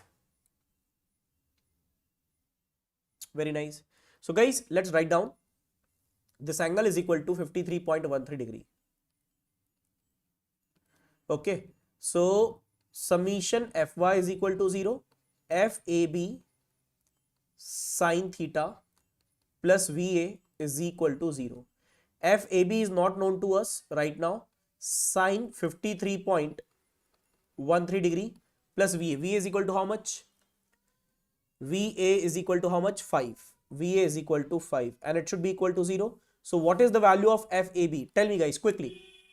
Do it. FAB is equal to how much? 5 divided by sine 53.13 degree. So guys, this value is coming around minus 6.25 kilonewton. That means it is compressive in nature. It is compressive in nature. This is basically compressive. FAB is equal to minus 6.25. Very nice. Next one, summation Fx is equal to 0, which means FAC plus FAB cos 53.13 degree plus HA is equal to 0. We know that HA is equal to already 0, right? So we can find out the value of FAC. Minus 6.25 cos 53.13 degree, it should be equal to 0. So what is the value of FAC? Please calculate. What is the value of FAC? Do it, guys, quickly. जल्दी जल्दी करोगे बच्चों. FAC is equal to how much?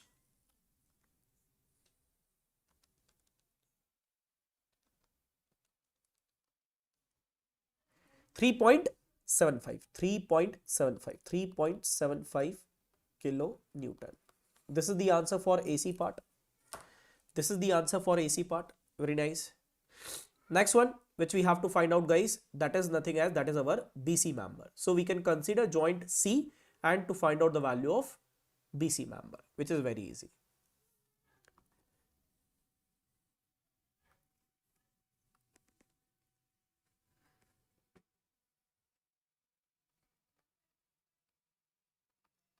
Joint C.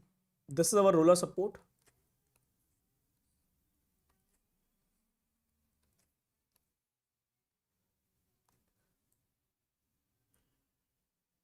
VC.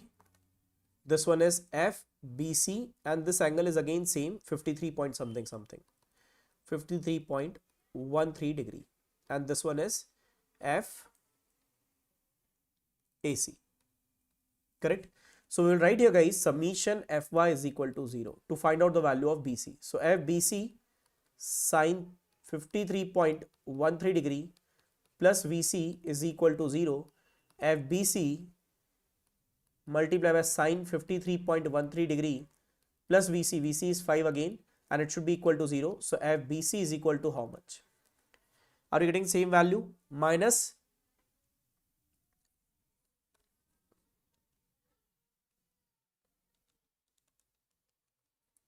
minus 6.25. Very nice. Minus 6.25 kilo Newton. So this is the value of BC. Now you are able to understand, guys, it is very easy to apply the method of joint. Just you have to calculate the external support reaction first. Then you have to apply the joint equilibrium equation at each and every joint where you have to find out the members. Right? Clear? This is one of the method. Next method is method of section. So let's solve the problem by method of section also. Method of section. So guys, method of section usually you have to use when you have to find out the forces in certain members. Let us suppose in this particular question, we need to find out the force. Now the speed is perfect, right? Now the speed is perfect. So that we can do the quick revision for all the concepts, right? Yes, okay. So let us suppose, guys, if we want to find out the force in member 1, member 2, member 3, okay? Only in few members we need to find out the force. So in such case, you have to apply the method of section. So how we can apply it? By considering the section which will cut the members which are unknown for us, right? Or which we have to find out, right? So guys, let us suppose this is our section A which we have cut to find out the force in member 1, 2 and 3. So first, please find out the vertical reaction VA, HA and VD. Let's apply the static equilibrium equation again. Static equilibrium equation again. So summation Fx is equal to 0. That means HA is equal to how much? It is 0. Then summation Fy is equal to 0. That means VA plus VB, VA plus VD is equal to 5 plus 5, that is equal to 10. Okay.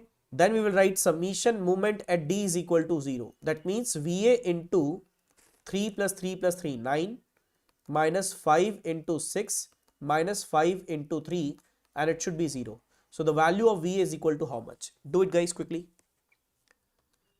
By the symmetry, we can also write the answer. It is equal to 5 only. If VA is 5, then what is the value of VD? It is also 5. VA is 5, VD is 5. Done. Now what you have to do? Cut the section. But remember this particular point. When you cut the section, the maximum number of unknown member which you can cut by the section is 3. Right? It is not possible to cut the number of unknowns 4, 5, 6, etc. Because we have only 3 equations to solve the problem. That is the reason. Clear? Now guys, let's consider this particular section and this particular portion for our analysis part.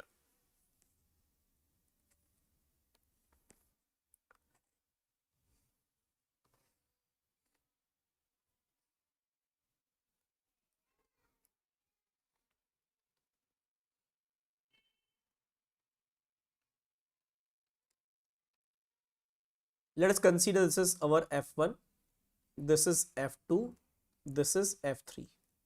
And this particular angle is how much? You can see here, guys, this is 3 meter and this is also 3 meter. That's why it will be 45 degree. So this angle is 45 degree. Okay. This is VA, this is HA. So what we will do, guys, This is 3 meter height. Okay. So what we will do, first we will write summation Fy is equal to 0. If summation Fy is equal to 0, that means Va plus F2 sine 45 is equal to 0, right? So Va is equal to how much? Va is equal to 5 plus F2 sine 45 means 1 by root 2 and it should be 0. So what is the value of F2? Please calculate.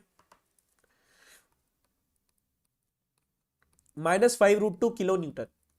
Kindly check it. Are you getting this? We have used the static equilibrium equation only over here.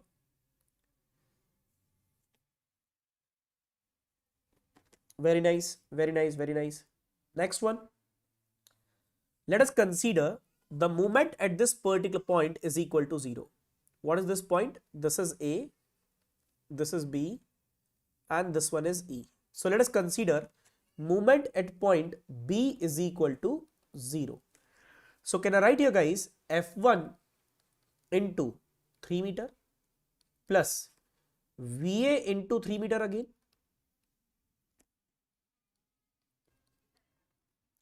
What about HA? HA will not give any kind of movement with respect to this point. F2 and F3 will not give any movement with respect to this point. So let's make it 0. So what is the value of F1? Va is equal to 5. 5 into 3, it should be 0. So F1 is equal to minus 5 kilonewton. F1 done, F2 done. Now what you need to do? You need to write summation Fx0. So F1 plus F2 cos 45 plus F3 plus HA is equal to 0. HA is already 0. F1 is minus 5. F2 is minus 5 root 2 multiplied by 1 by root 2 plus F3. So what is the value of F3, bachcha log?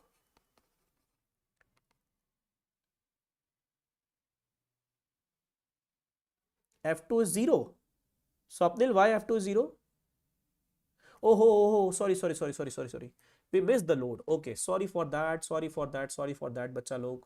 Sorry for that. This is my mistake, not yours. We have missed this particular load, which is 5 kilonewton. Sorry for this particular error, right? Let's correct it. Okay, so I need to correct this equation, then we'll get the answer. Sorry for this calculative error. So Va plus F2 cos 40 sin 45 minus 5, it should be 0. So if you solve this, you will get F2 is equal to 0. Sorry for this, guys. Sorry for this. F2 is equal to 0. If F2 is equal to 0, then it is okay. F1 is equal to minus 5. This is also okay. Then we have to put the value over here correctly.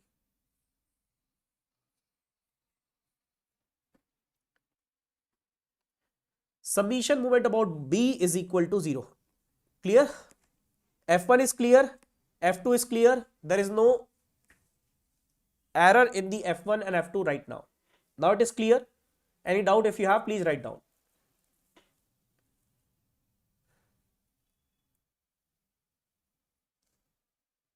Okay. Thank you for correction, Swapnil, Girish, and a happy time. Okay.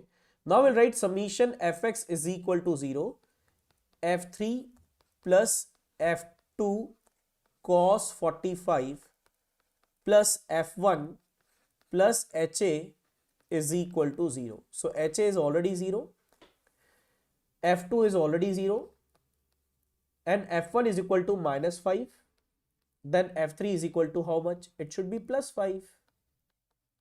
So now in this way we are able to find out the forces in all the members like F1, F2 and F3. Getting a point? Yes or no? Please tell me, guys. Yes?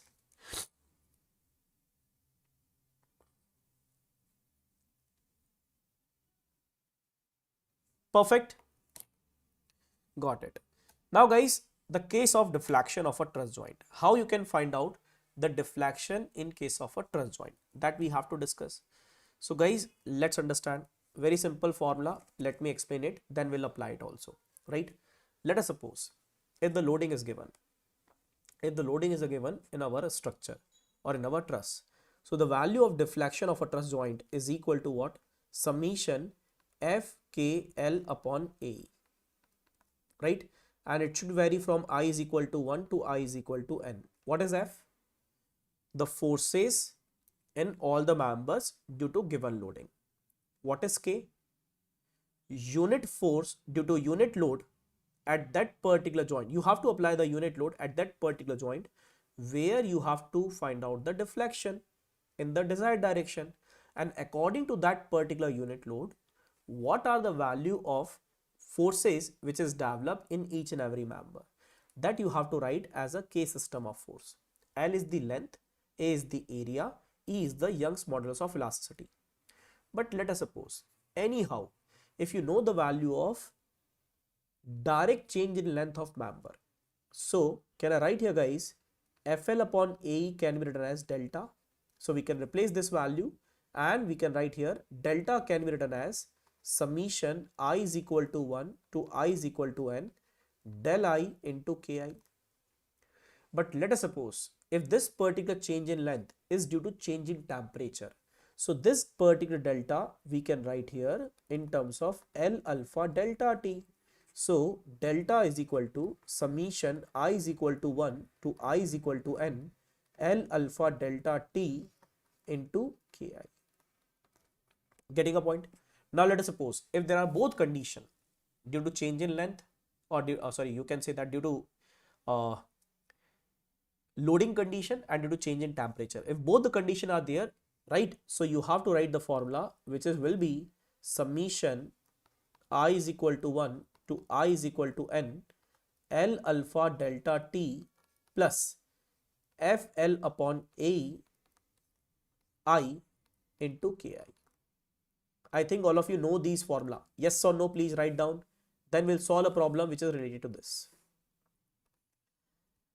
Do you know all these conditions? Please write down. This is a quick revision.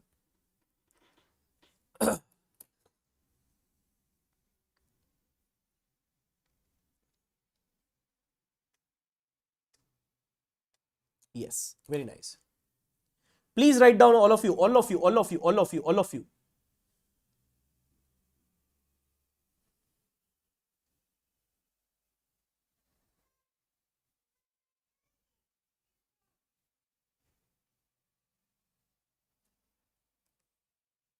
Okay, guys. So let's apply this. Let's solve a question which is with respect to this concept. Okay, how we can do it? Let's understand it. So this is the question which is given to us, in which the loading condition is already given, and there are 4 options which we have to find. Means out of them only one answer is correct. So a right triangular truss is made up of member whose cross-sectional area is equal to 1550 mm square, and Young's modulus of elasticity is equal to this. You need to find out the horizontal deflection of joint Q. This particular joint, we need to find out the deflection. So as per our discussion, our formula is this, right? We need to find out the force due to the given load system. What is F? The force in each and every member due to given loading condition.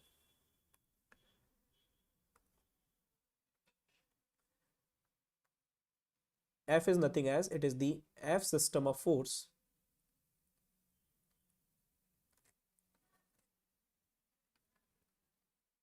due to given loading condition.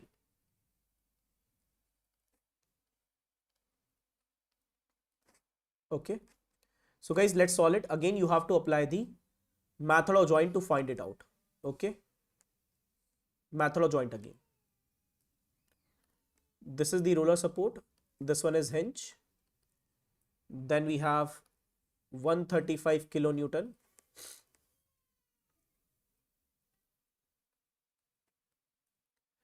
Okay, and this is basically 4.5 meter.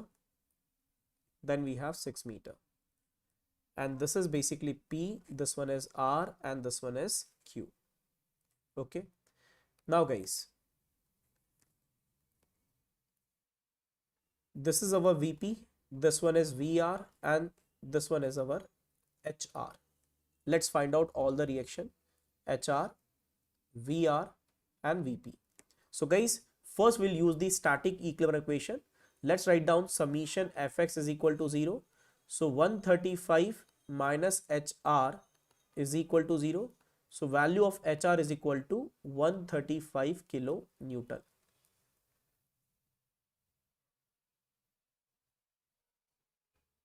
Okay. HR is equal to 135 kilo Newton. Okay guys. Now, can I use this condition? Summation moment at point P is equal to 0. So 135 multiplied by 6 minus VR into 4.5 and it should be equal to 0. So what is the value of VR? Please calculate this. What is the value of VR? 180. VR is equal to 180 kilonewton. VR is equal to 180 kilonewton. VR is equal to 180 kilonewton. Then we will write summation Fy is equal to 0 and Vp plus VR is equal to 0. There is no vertical load. So VR is equal to 180. So we can write here Vp is equal to minus 180 kilonewton. Got it? Now guys, what you have to do? You need to find out the forces in all the members due to given loading system, right?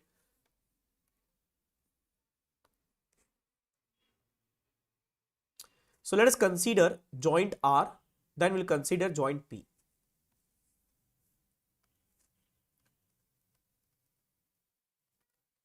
Joint R.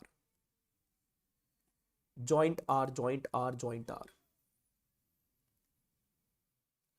This one is our VR and this one is our HR.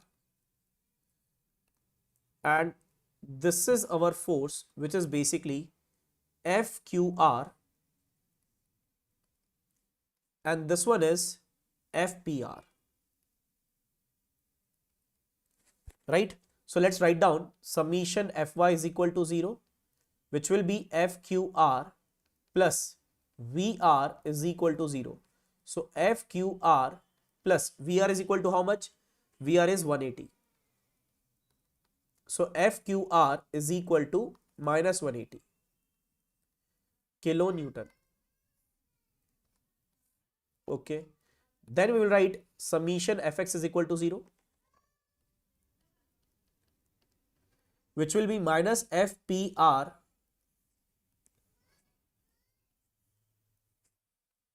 that will be minus FPR minus HR is equal to 0.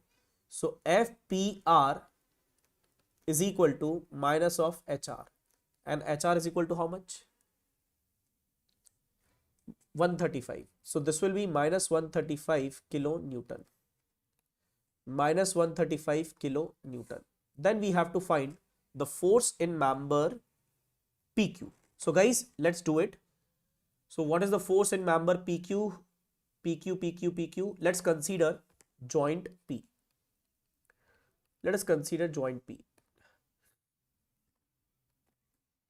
So this is our roller support and this is our member, which is basically FPQ, and this member is FPR and this angle is theta. Okay, and this is our vertical reaction, which is VP. Now guys, we need to find out the force in PQ member. Member PQ. What is the force in PQ member? Can I write here summation Fy is equal to 0. So FPQ sin theta plus VP is equal to 0. So what is the value of theta over here? Sin theta is equal to how much? Sin theta is equal to, this is 6, this is 4.5. What is the value of this particular PQ distance? Can you find it? It is coming around 7.5 meter. So sin theta is equal to how much? Perpendicular upon hypotenuse. 6 by 7.5. So FPQ 6 by 7.5 plus VP. VP is equal to how much? VP is minus 180. VP is minus 180. and it should be 0. So FPR is equal to how much? Please calculate this. FPR is equal to how much? Minus 180 multiplied by 7.5 divided by 6. So guys, this value is coming around 225 plus 225 kilonewton. So in this way, we are able to find out the force in all the members due to given loading system. Now guys, what we have to do? Next is K force system. But guys, in this case, it is not required to find it out. Why? Because we'll use the FKL upon AE. Okay. We'll use the unitary method, nothing else. Okay, to get the answer. This is member, F system of force, K system of force, then the length, and FKL upon AE, right? So we have to calculate FKL. So how many members we have? PR, PQ, PR, PQ, and QR. What are the forces? For PR, what is the force? Minus 135. For PQ, PQ,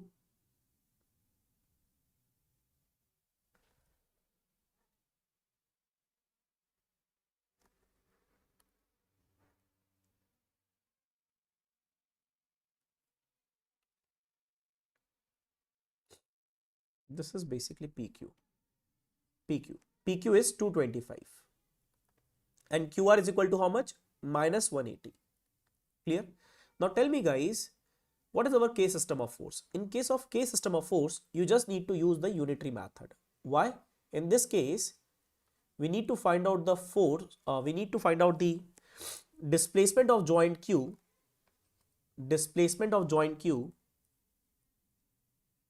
in the horizontal direction. So first you have to remove the 135 kilonewton load and apply unit load. Okay, let's apply the unit load like this. Now tell me guys, due to this unit load, what should be the force in the members? So can I say that guys, I will use the concept of unitary method? Yes or no? Please tell me. By 135, these are the forces. By 1 unit load, what should be the forces in the member? That is the question. Tell me guys. Write down in the chat box.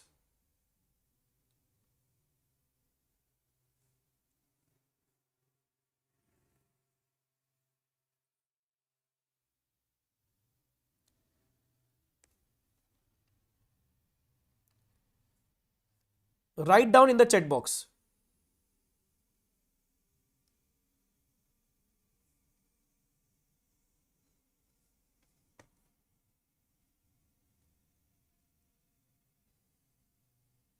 Yes. So let's apply the unitary method. So guys, what will be this answer? Minus 135. So our load is 135 itself. So 135 divided by 135. How much it is? Minus 1. What about this one? 225 divided by 135. How much it is? 1.67. Right? What about this one? 180 divided by 135. So it will be minus 180 divided by 135. It will be minus 1.33. Getting a point? Minus 0.33. Very nice guys. Simple. Now what are the length of member? So for PQ, the length is 7.5. QR, it is equal to 6. For PR, it is 4.5. Let's calculate these values. Do it guys quickly. So 135 multiplied by 1 multiplied by 4.5. So it will be plus 607.5. Next 225 multiplied by 1.67 multiplied by 7.5. How much it is? 2818.125. What about this one? 180 multiplied by 1.33 multiplied by 6. 1436.4. Now guys, just you have to add all the values. This is also positive, this is also positive, this is also positive.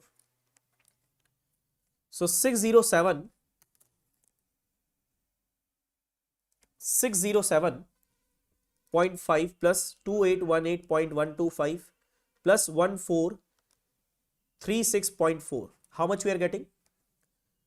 4862.025 kilonewton meter. Yes or no? Very nice, very nice, very nice. Okay, so let's calculate the answer.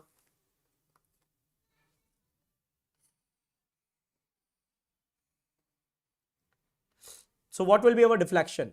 Delta Q in the horizontal direction, FKL upon AE. So this is the value of FKL, 4862.025.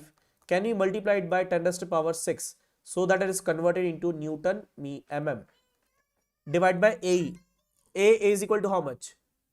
A is 1550 and E is equal to how much? This one. 1550 multiply by 2 into 10 raised to power 5. Right? Please calculate this answer. 4862.025 multiplied by 10 raised to power 6 divided by 1550. So guys, how much you are getting as an answer? 15.68 mm. And why it is an mm? Let me show you that. Because the area is in mm square and this unit is Newton per mm square. If you cancel it, it will become Newton, and Newton to Newton will cancel, and ultimately answer will be in mm. Yes or no? Tell me guys, yes or no? Please write down. 15.68. Very nice, superb. So in this way you can calculate the joint displacement in case of truss, and that's why guys D is the correct answer for the problem. Any doubt? Any doubt? Any doubt? Any doubt? D is the correct answer. Clear? Now let's understand a simple concept guys, which is based upon, let's understand a simple concept which is basically zero force member concept. So do you remember guys, let us suppose at a particular joint, if we have two member which is meeting, and at this particular junction there is no loading, no external loading, no external support reaction, no external support reaction, right? And the angle between the member should lie 0 to 180 degree. If such condition prevails, so F1 is equal to 0 and F2 is equal to 0, right? Second condition, if there are three member which is meeting at a joint, this is F1, this is F2 and this is F3, and let us consider the angle is theta. Again the same condition is there, there is no external loading, no external support reaction, and the theta should remain in between 0 to 180 degree. So in such condition F3 will become 0 and F1 is equal to F2. Getting a point? Yes or no? Tell me.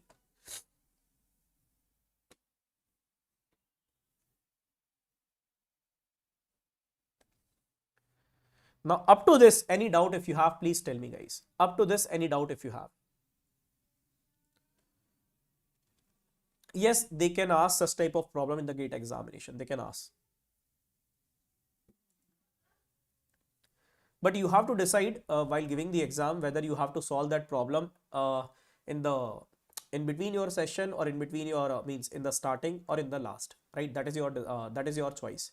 So what is my suggestion? If you find any such type of question which is very lengthy, kindly avoid it and try to do it in the last of the exam, right? Try to avoid it in the starting and the in between the exam, because it will take a lot of time, and it may be possible you may have some question which is very easy and very short duration question which you can solve quickly. So kindly approach those. Clear? Okay, so up to this guys, our analysis of truss is done. Analysis of truss is also now done. Now this chapter has completed. Let me mark it. Let me mark it. Let me show you that guys what we have done till now. So guys, this chapter we have done, which is Indeterminacy Stability Analysis of Truss. Now let's continue with the method of structure analysis. Okay. So guys, method of structure analysis. Basically, why we are developed the method of structure analysis? To find out the SFD and BMD, as well as to find out the internal reaction, external support reaction in case of indeterminate structure, right? So there are basically two type of approach which we can do. One is basically our approximate approach and second is our exact approach. In case of approximate approach, when the value of A, area, Young's modulus of elasticity, I, right, these type of value is not known to us, then in such case you have to use the approximate analysis. You have to use approximate analysis. But let us, and the such type of analysis is not in our syllabus, right? It is not in our syllabus. But still you have to know it. If it is not known to us, then we will use approximate analysis. But let us suppose if the value of A, E, I are known to you, then in that case you have to use the exact method of analysis, which is our part of syllabus, right? So exact analysis we have to use. Now guys, what are the various example which we have in case of approximate analysis? Like it can be a cantilever method, factor method, portal frame method. So these are method which is nothing as our approximate analysis, but such type of methods are not useful our GATE examination. Okay. Now,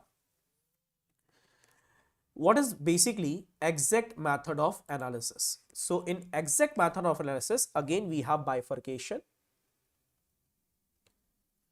Exact method of analysis will have bifurcation. One is force method, second is displacement method. Now what is the difference between these two? Let's understand. And you know that when you have to use this method, when the value of A, E and I is not known to us, that is the condition. Okay. Now guys, force method. Force method, what is basically force method? In force method, the basic unknowns are redundant reactions. It may be internal reaction, it may be external reaction, right? What is redundant reaction? Redundant reactions are those reactions which we are not able to find out by using the static equilibrium equation alone. That's why it is known as redundant reaction. So whatever you have calculated earlier, the value of DSE and DSi, that are redundant reactions. DSE is equal to what? Total number of external redundant reaction. DSi is what? Total number of internal redundant reactions. Getting a point? Okay. But in case of stiffness method or displacement method, the basic unknowns are joint displacements, which is basically delta and theta, right? Okay. The number of redundant reaction is equal to how much? It should be equal to ds, right? Whatever value of ds you are getting, guys, that is equal to total number of redundant reaction, and the value of total number of unknown joint displacement is equal to what? dk. But please remember, guys, while calculating the value of dk for stiffness method or displacement method, you have to ignore or you have to consider member as a inextensible in nature. Member is inextensible in nature. You have to consider this. Getting a point? Okay. Now, tell me, guys, to find out the values of these unknowns, we need to develop some extra equation, and these extra equation can be in the form of compatibility equation or equilibrium equation. If you use force method, then you have to develop compatibility equation, and if you use stiffness method, then you have to develop shear equation and displacement method or displacement equation, right? Or joint equilibrium equation and shear equation. Getting a point? So guys, tell me, if you have ds is equal to 5, so can I say that these 5 unknown can be found by using 5 extra equation, and these 5 equations are nothing as compatibility equation in case of force method. So can we say that the total number of compatible equation, or yes, equation is equal to how much? It should be equal to ds itself. It should be equal to ds itself. Yes or no?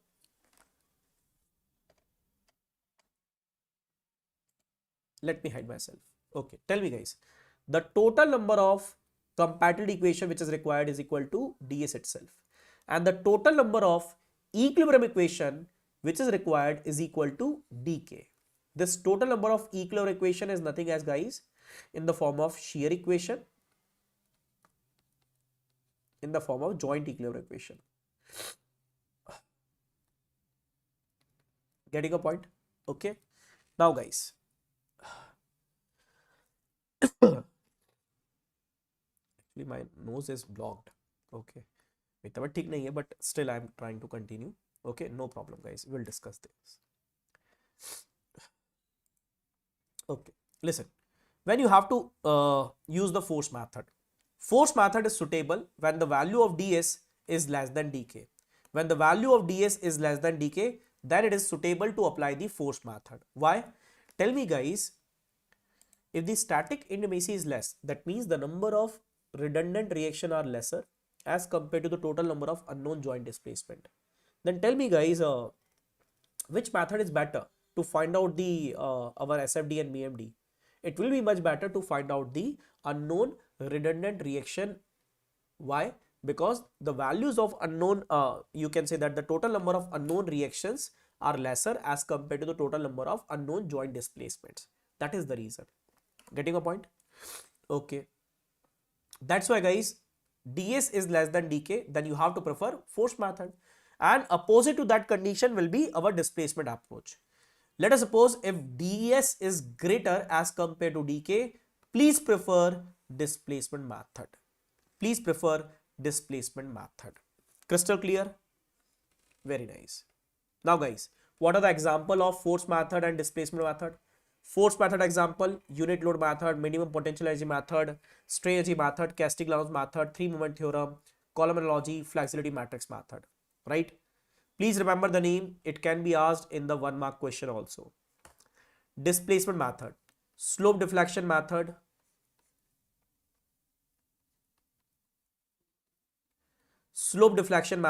moment distribution method, Carney's method, stiffness matrix method. Moment distribution method is also known as Hardy-Cross method or method of successive approximation. Carney's method is also known as method of iteration. So up to this, any doubt guys, if you have, please let me know. Up to this, any doubt if you have, please let me know in the chat box.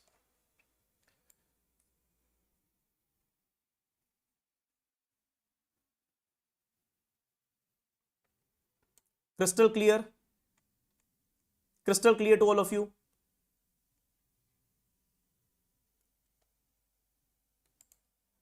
Any doubt?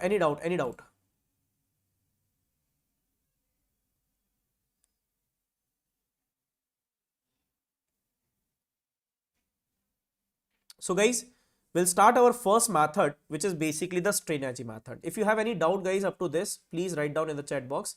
We'll discuss it.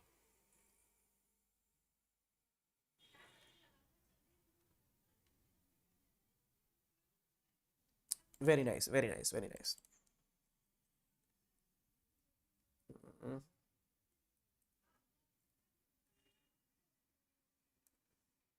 Okay, let's start with our first method, which is basically the strain energy method.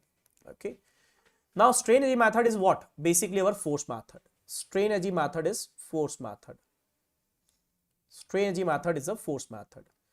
Now tell me guys, on a structure, if you have any kind of action, so you may get some response, and that response may be in terms of internal reaction, external reaction, as well as in the form of slope and deflection. So by using strain energy method, what we have to do basically, we need to find out the SFD and BMD of the structure and the slope and deflection value. Getting a point? Slope and deflection value. Now, the question is,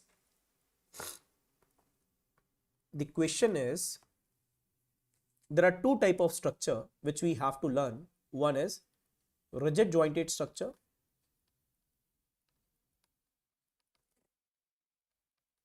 and second is pin jointed structure. Now please write down guys, how many internal reaction can be possible in case of rigid jointed structure? 3. And what are they?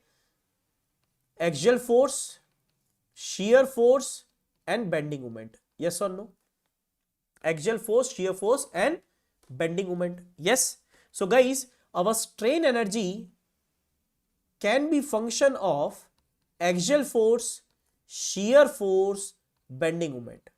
But what we have observed, whatever total strain energy which we are finding, out of that total strain energy, in case of rigid jointed structure, 95 to 99% energy is to be provided by the bending moment only. And the rest of the energy is provided by the axial force and shear force. And that's why at the time of analysis, you have to ignore the strain energy due to axial force and shear force and kindly consider the strain energy which is developed due to the bending moment only. Clear? So at the time of analysis,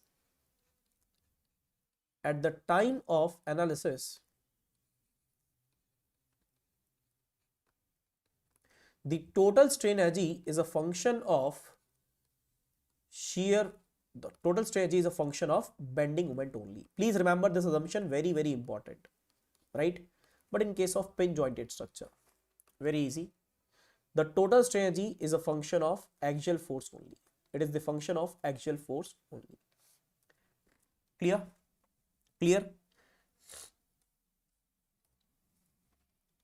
Okay guys, now the question is, sir, how we can write down the compatibility equation? How we can write down the compatibility equation? Let's understand this. To write down the compatibility equation, we need to use the Castigliano's second theorem. Castigliano's second theorem. Castigliano's second theorem. Now, what is basically compatibility equation?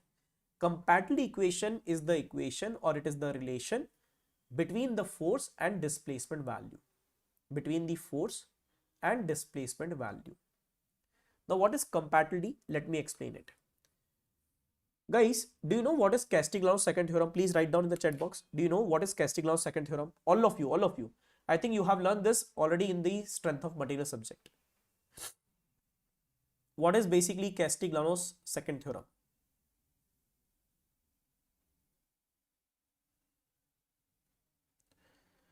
आशीष, इसके लिए थोड़ा सा आपको बात करना पड़ेगा, मुझे idea नहीं है उसके लिए. सपोर्ट टीम से कांटेक्ट कर ले बच्चे. Tell me guys, tell me, do you know what is Castigliano's second theorem? All of you.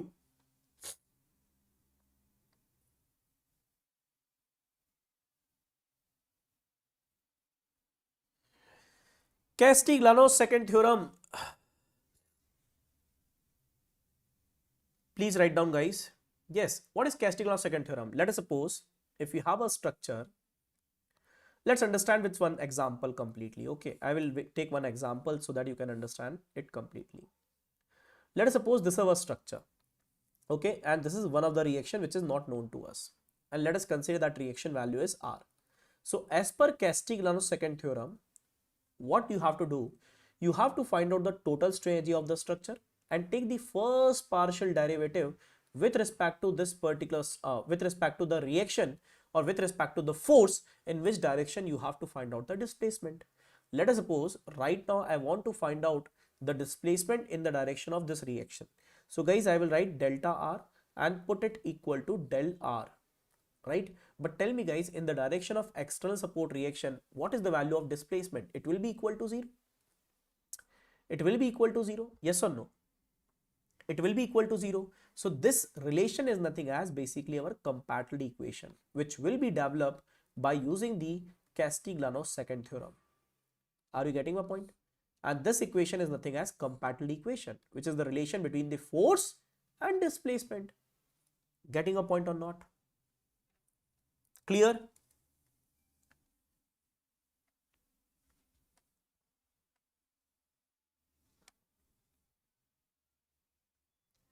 Sir, will be there a lunch break on today also? Yes, we have to do it.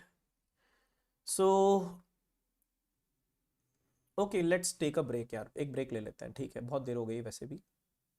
Okay. So what do you want to do, guys? Do you want any break, lunch break?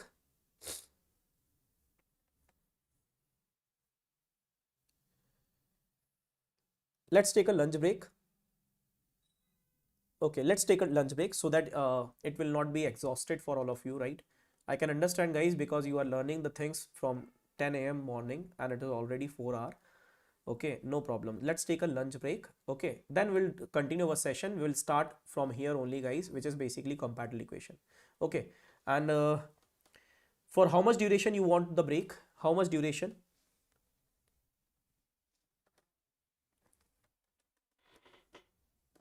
Thank you, Dara Singh. Thank you so much. 2:30. Okay, 30-minute break. Half an hour. Okay, so what we can do, guys, let's take a 45-minute break, not 30-minute. It will be much better to take the 45-minute break so that everyone can do their lunch if they have to go somewhere. Okay, let's take 45-minute break. Okay, it will be comfortable for me also. Okay, so 45-minute break is there. 45-minute break. We'll continue the class after 45 minutes. So right now the timing is 1:55. So after 45 minutes, we will come back again over here, guys.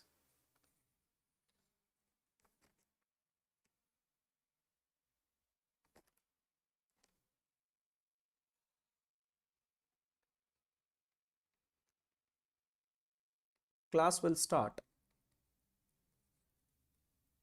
at, right now it is 1:55, right? 2:40. 2:40. Right? We'll start at 2:40. Okay. Let's take a break. Okay. Then we'll start it. Okay, guys.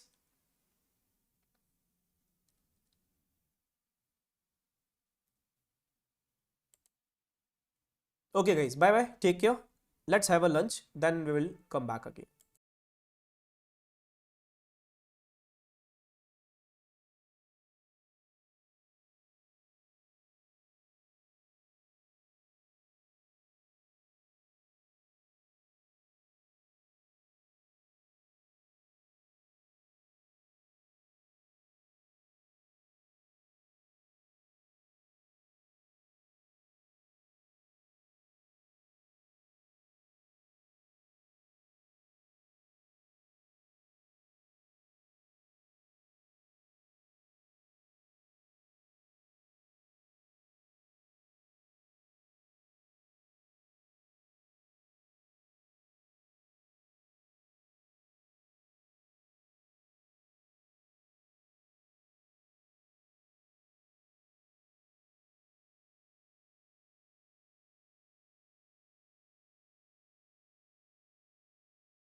Hello, hello, hello, hello.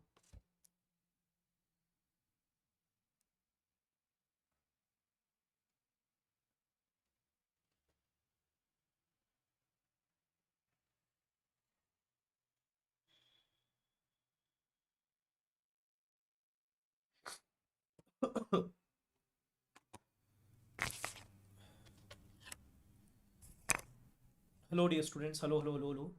My audio is coming. Please write down. Hello, hello, hello, hello.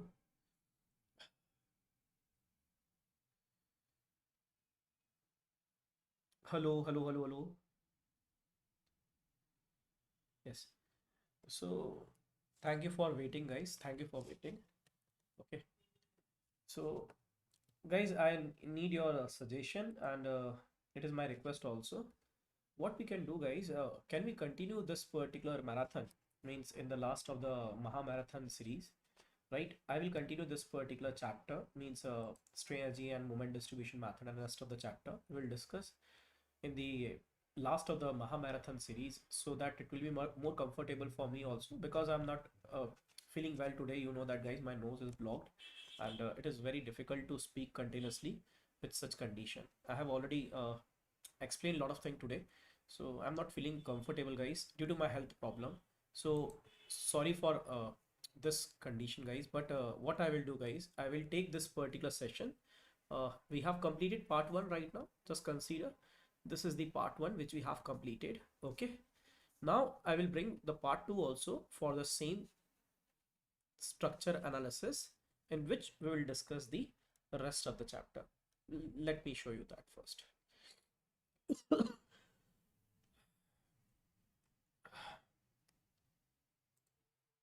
Just a second. So what we have covered till now, guys, I think we have covered 4 chapter: indeterminacy, stability, analysis of reference trust, method of structure analysis. So these topic which we will have to cover. So I will bring this particular part in part 2. Okay. So, guys, actually the problem is my nose is blocked, and it is very difficult to me to speak continuously. My mouth is also drying continuously. मेरा मुंह भी बहुत ज़्यादा सूख रहा है बच्चों. हाँ. So what we can do, guys, I will take this particular part 2 in the last of the Maha Marathon series. Okay. So I hope you are able to understand this situation, right? And no doubt, guys, we will discuss all these topics. I will 100% assure we will discuss all these topics. Okay, don't bother about it. I will discuss each and every topic in detail. Okay, right? So you will get this particular PDF. Till now, guys, whatever we have discussed, I will share this particular PDF in my Telegram channel, right? Kindly download it if you want to use this particular PDF from D series by Krishna Sir. Okay, kindly find this particular channel on Telegram. You will get it. Okay, or either what I can do, guys, I will share this particular link over here, right? As well as, guys, you will get the part 2 link in the description box, right? You will get the part 2 link in the description box. When it will occur and the date and the timing will be there, guys, in the description box. I will post the part 2 link, right? When it will occur, what will be the timing, you will get that particular thing, right? Okay. Okay, so can we close the session, guys? Can we close the session? Thank you for your support. Thank you for your understanding, guys. I hope you have understood the situation right now.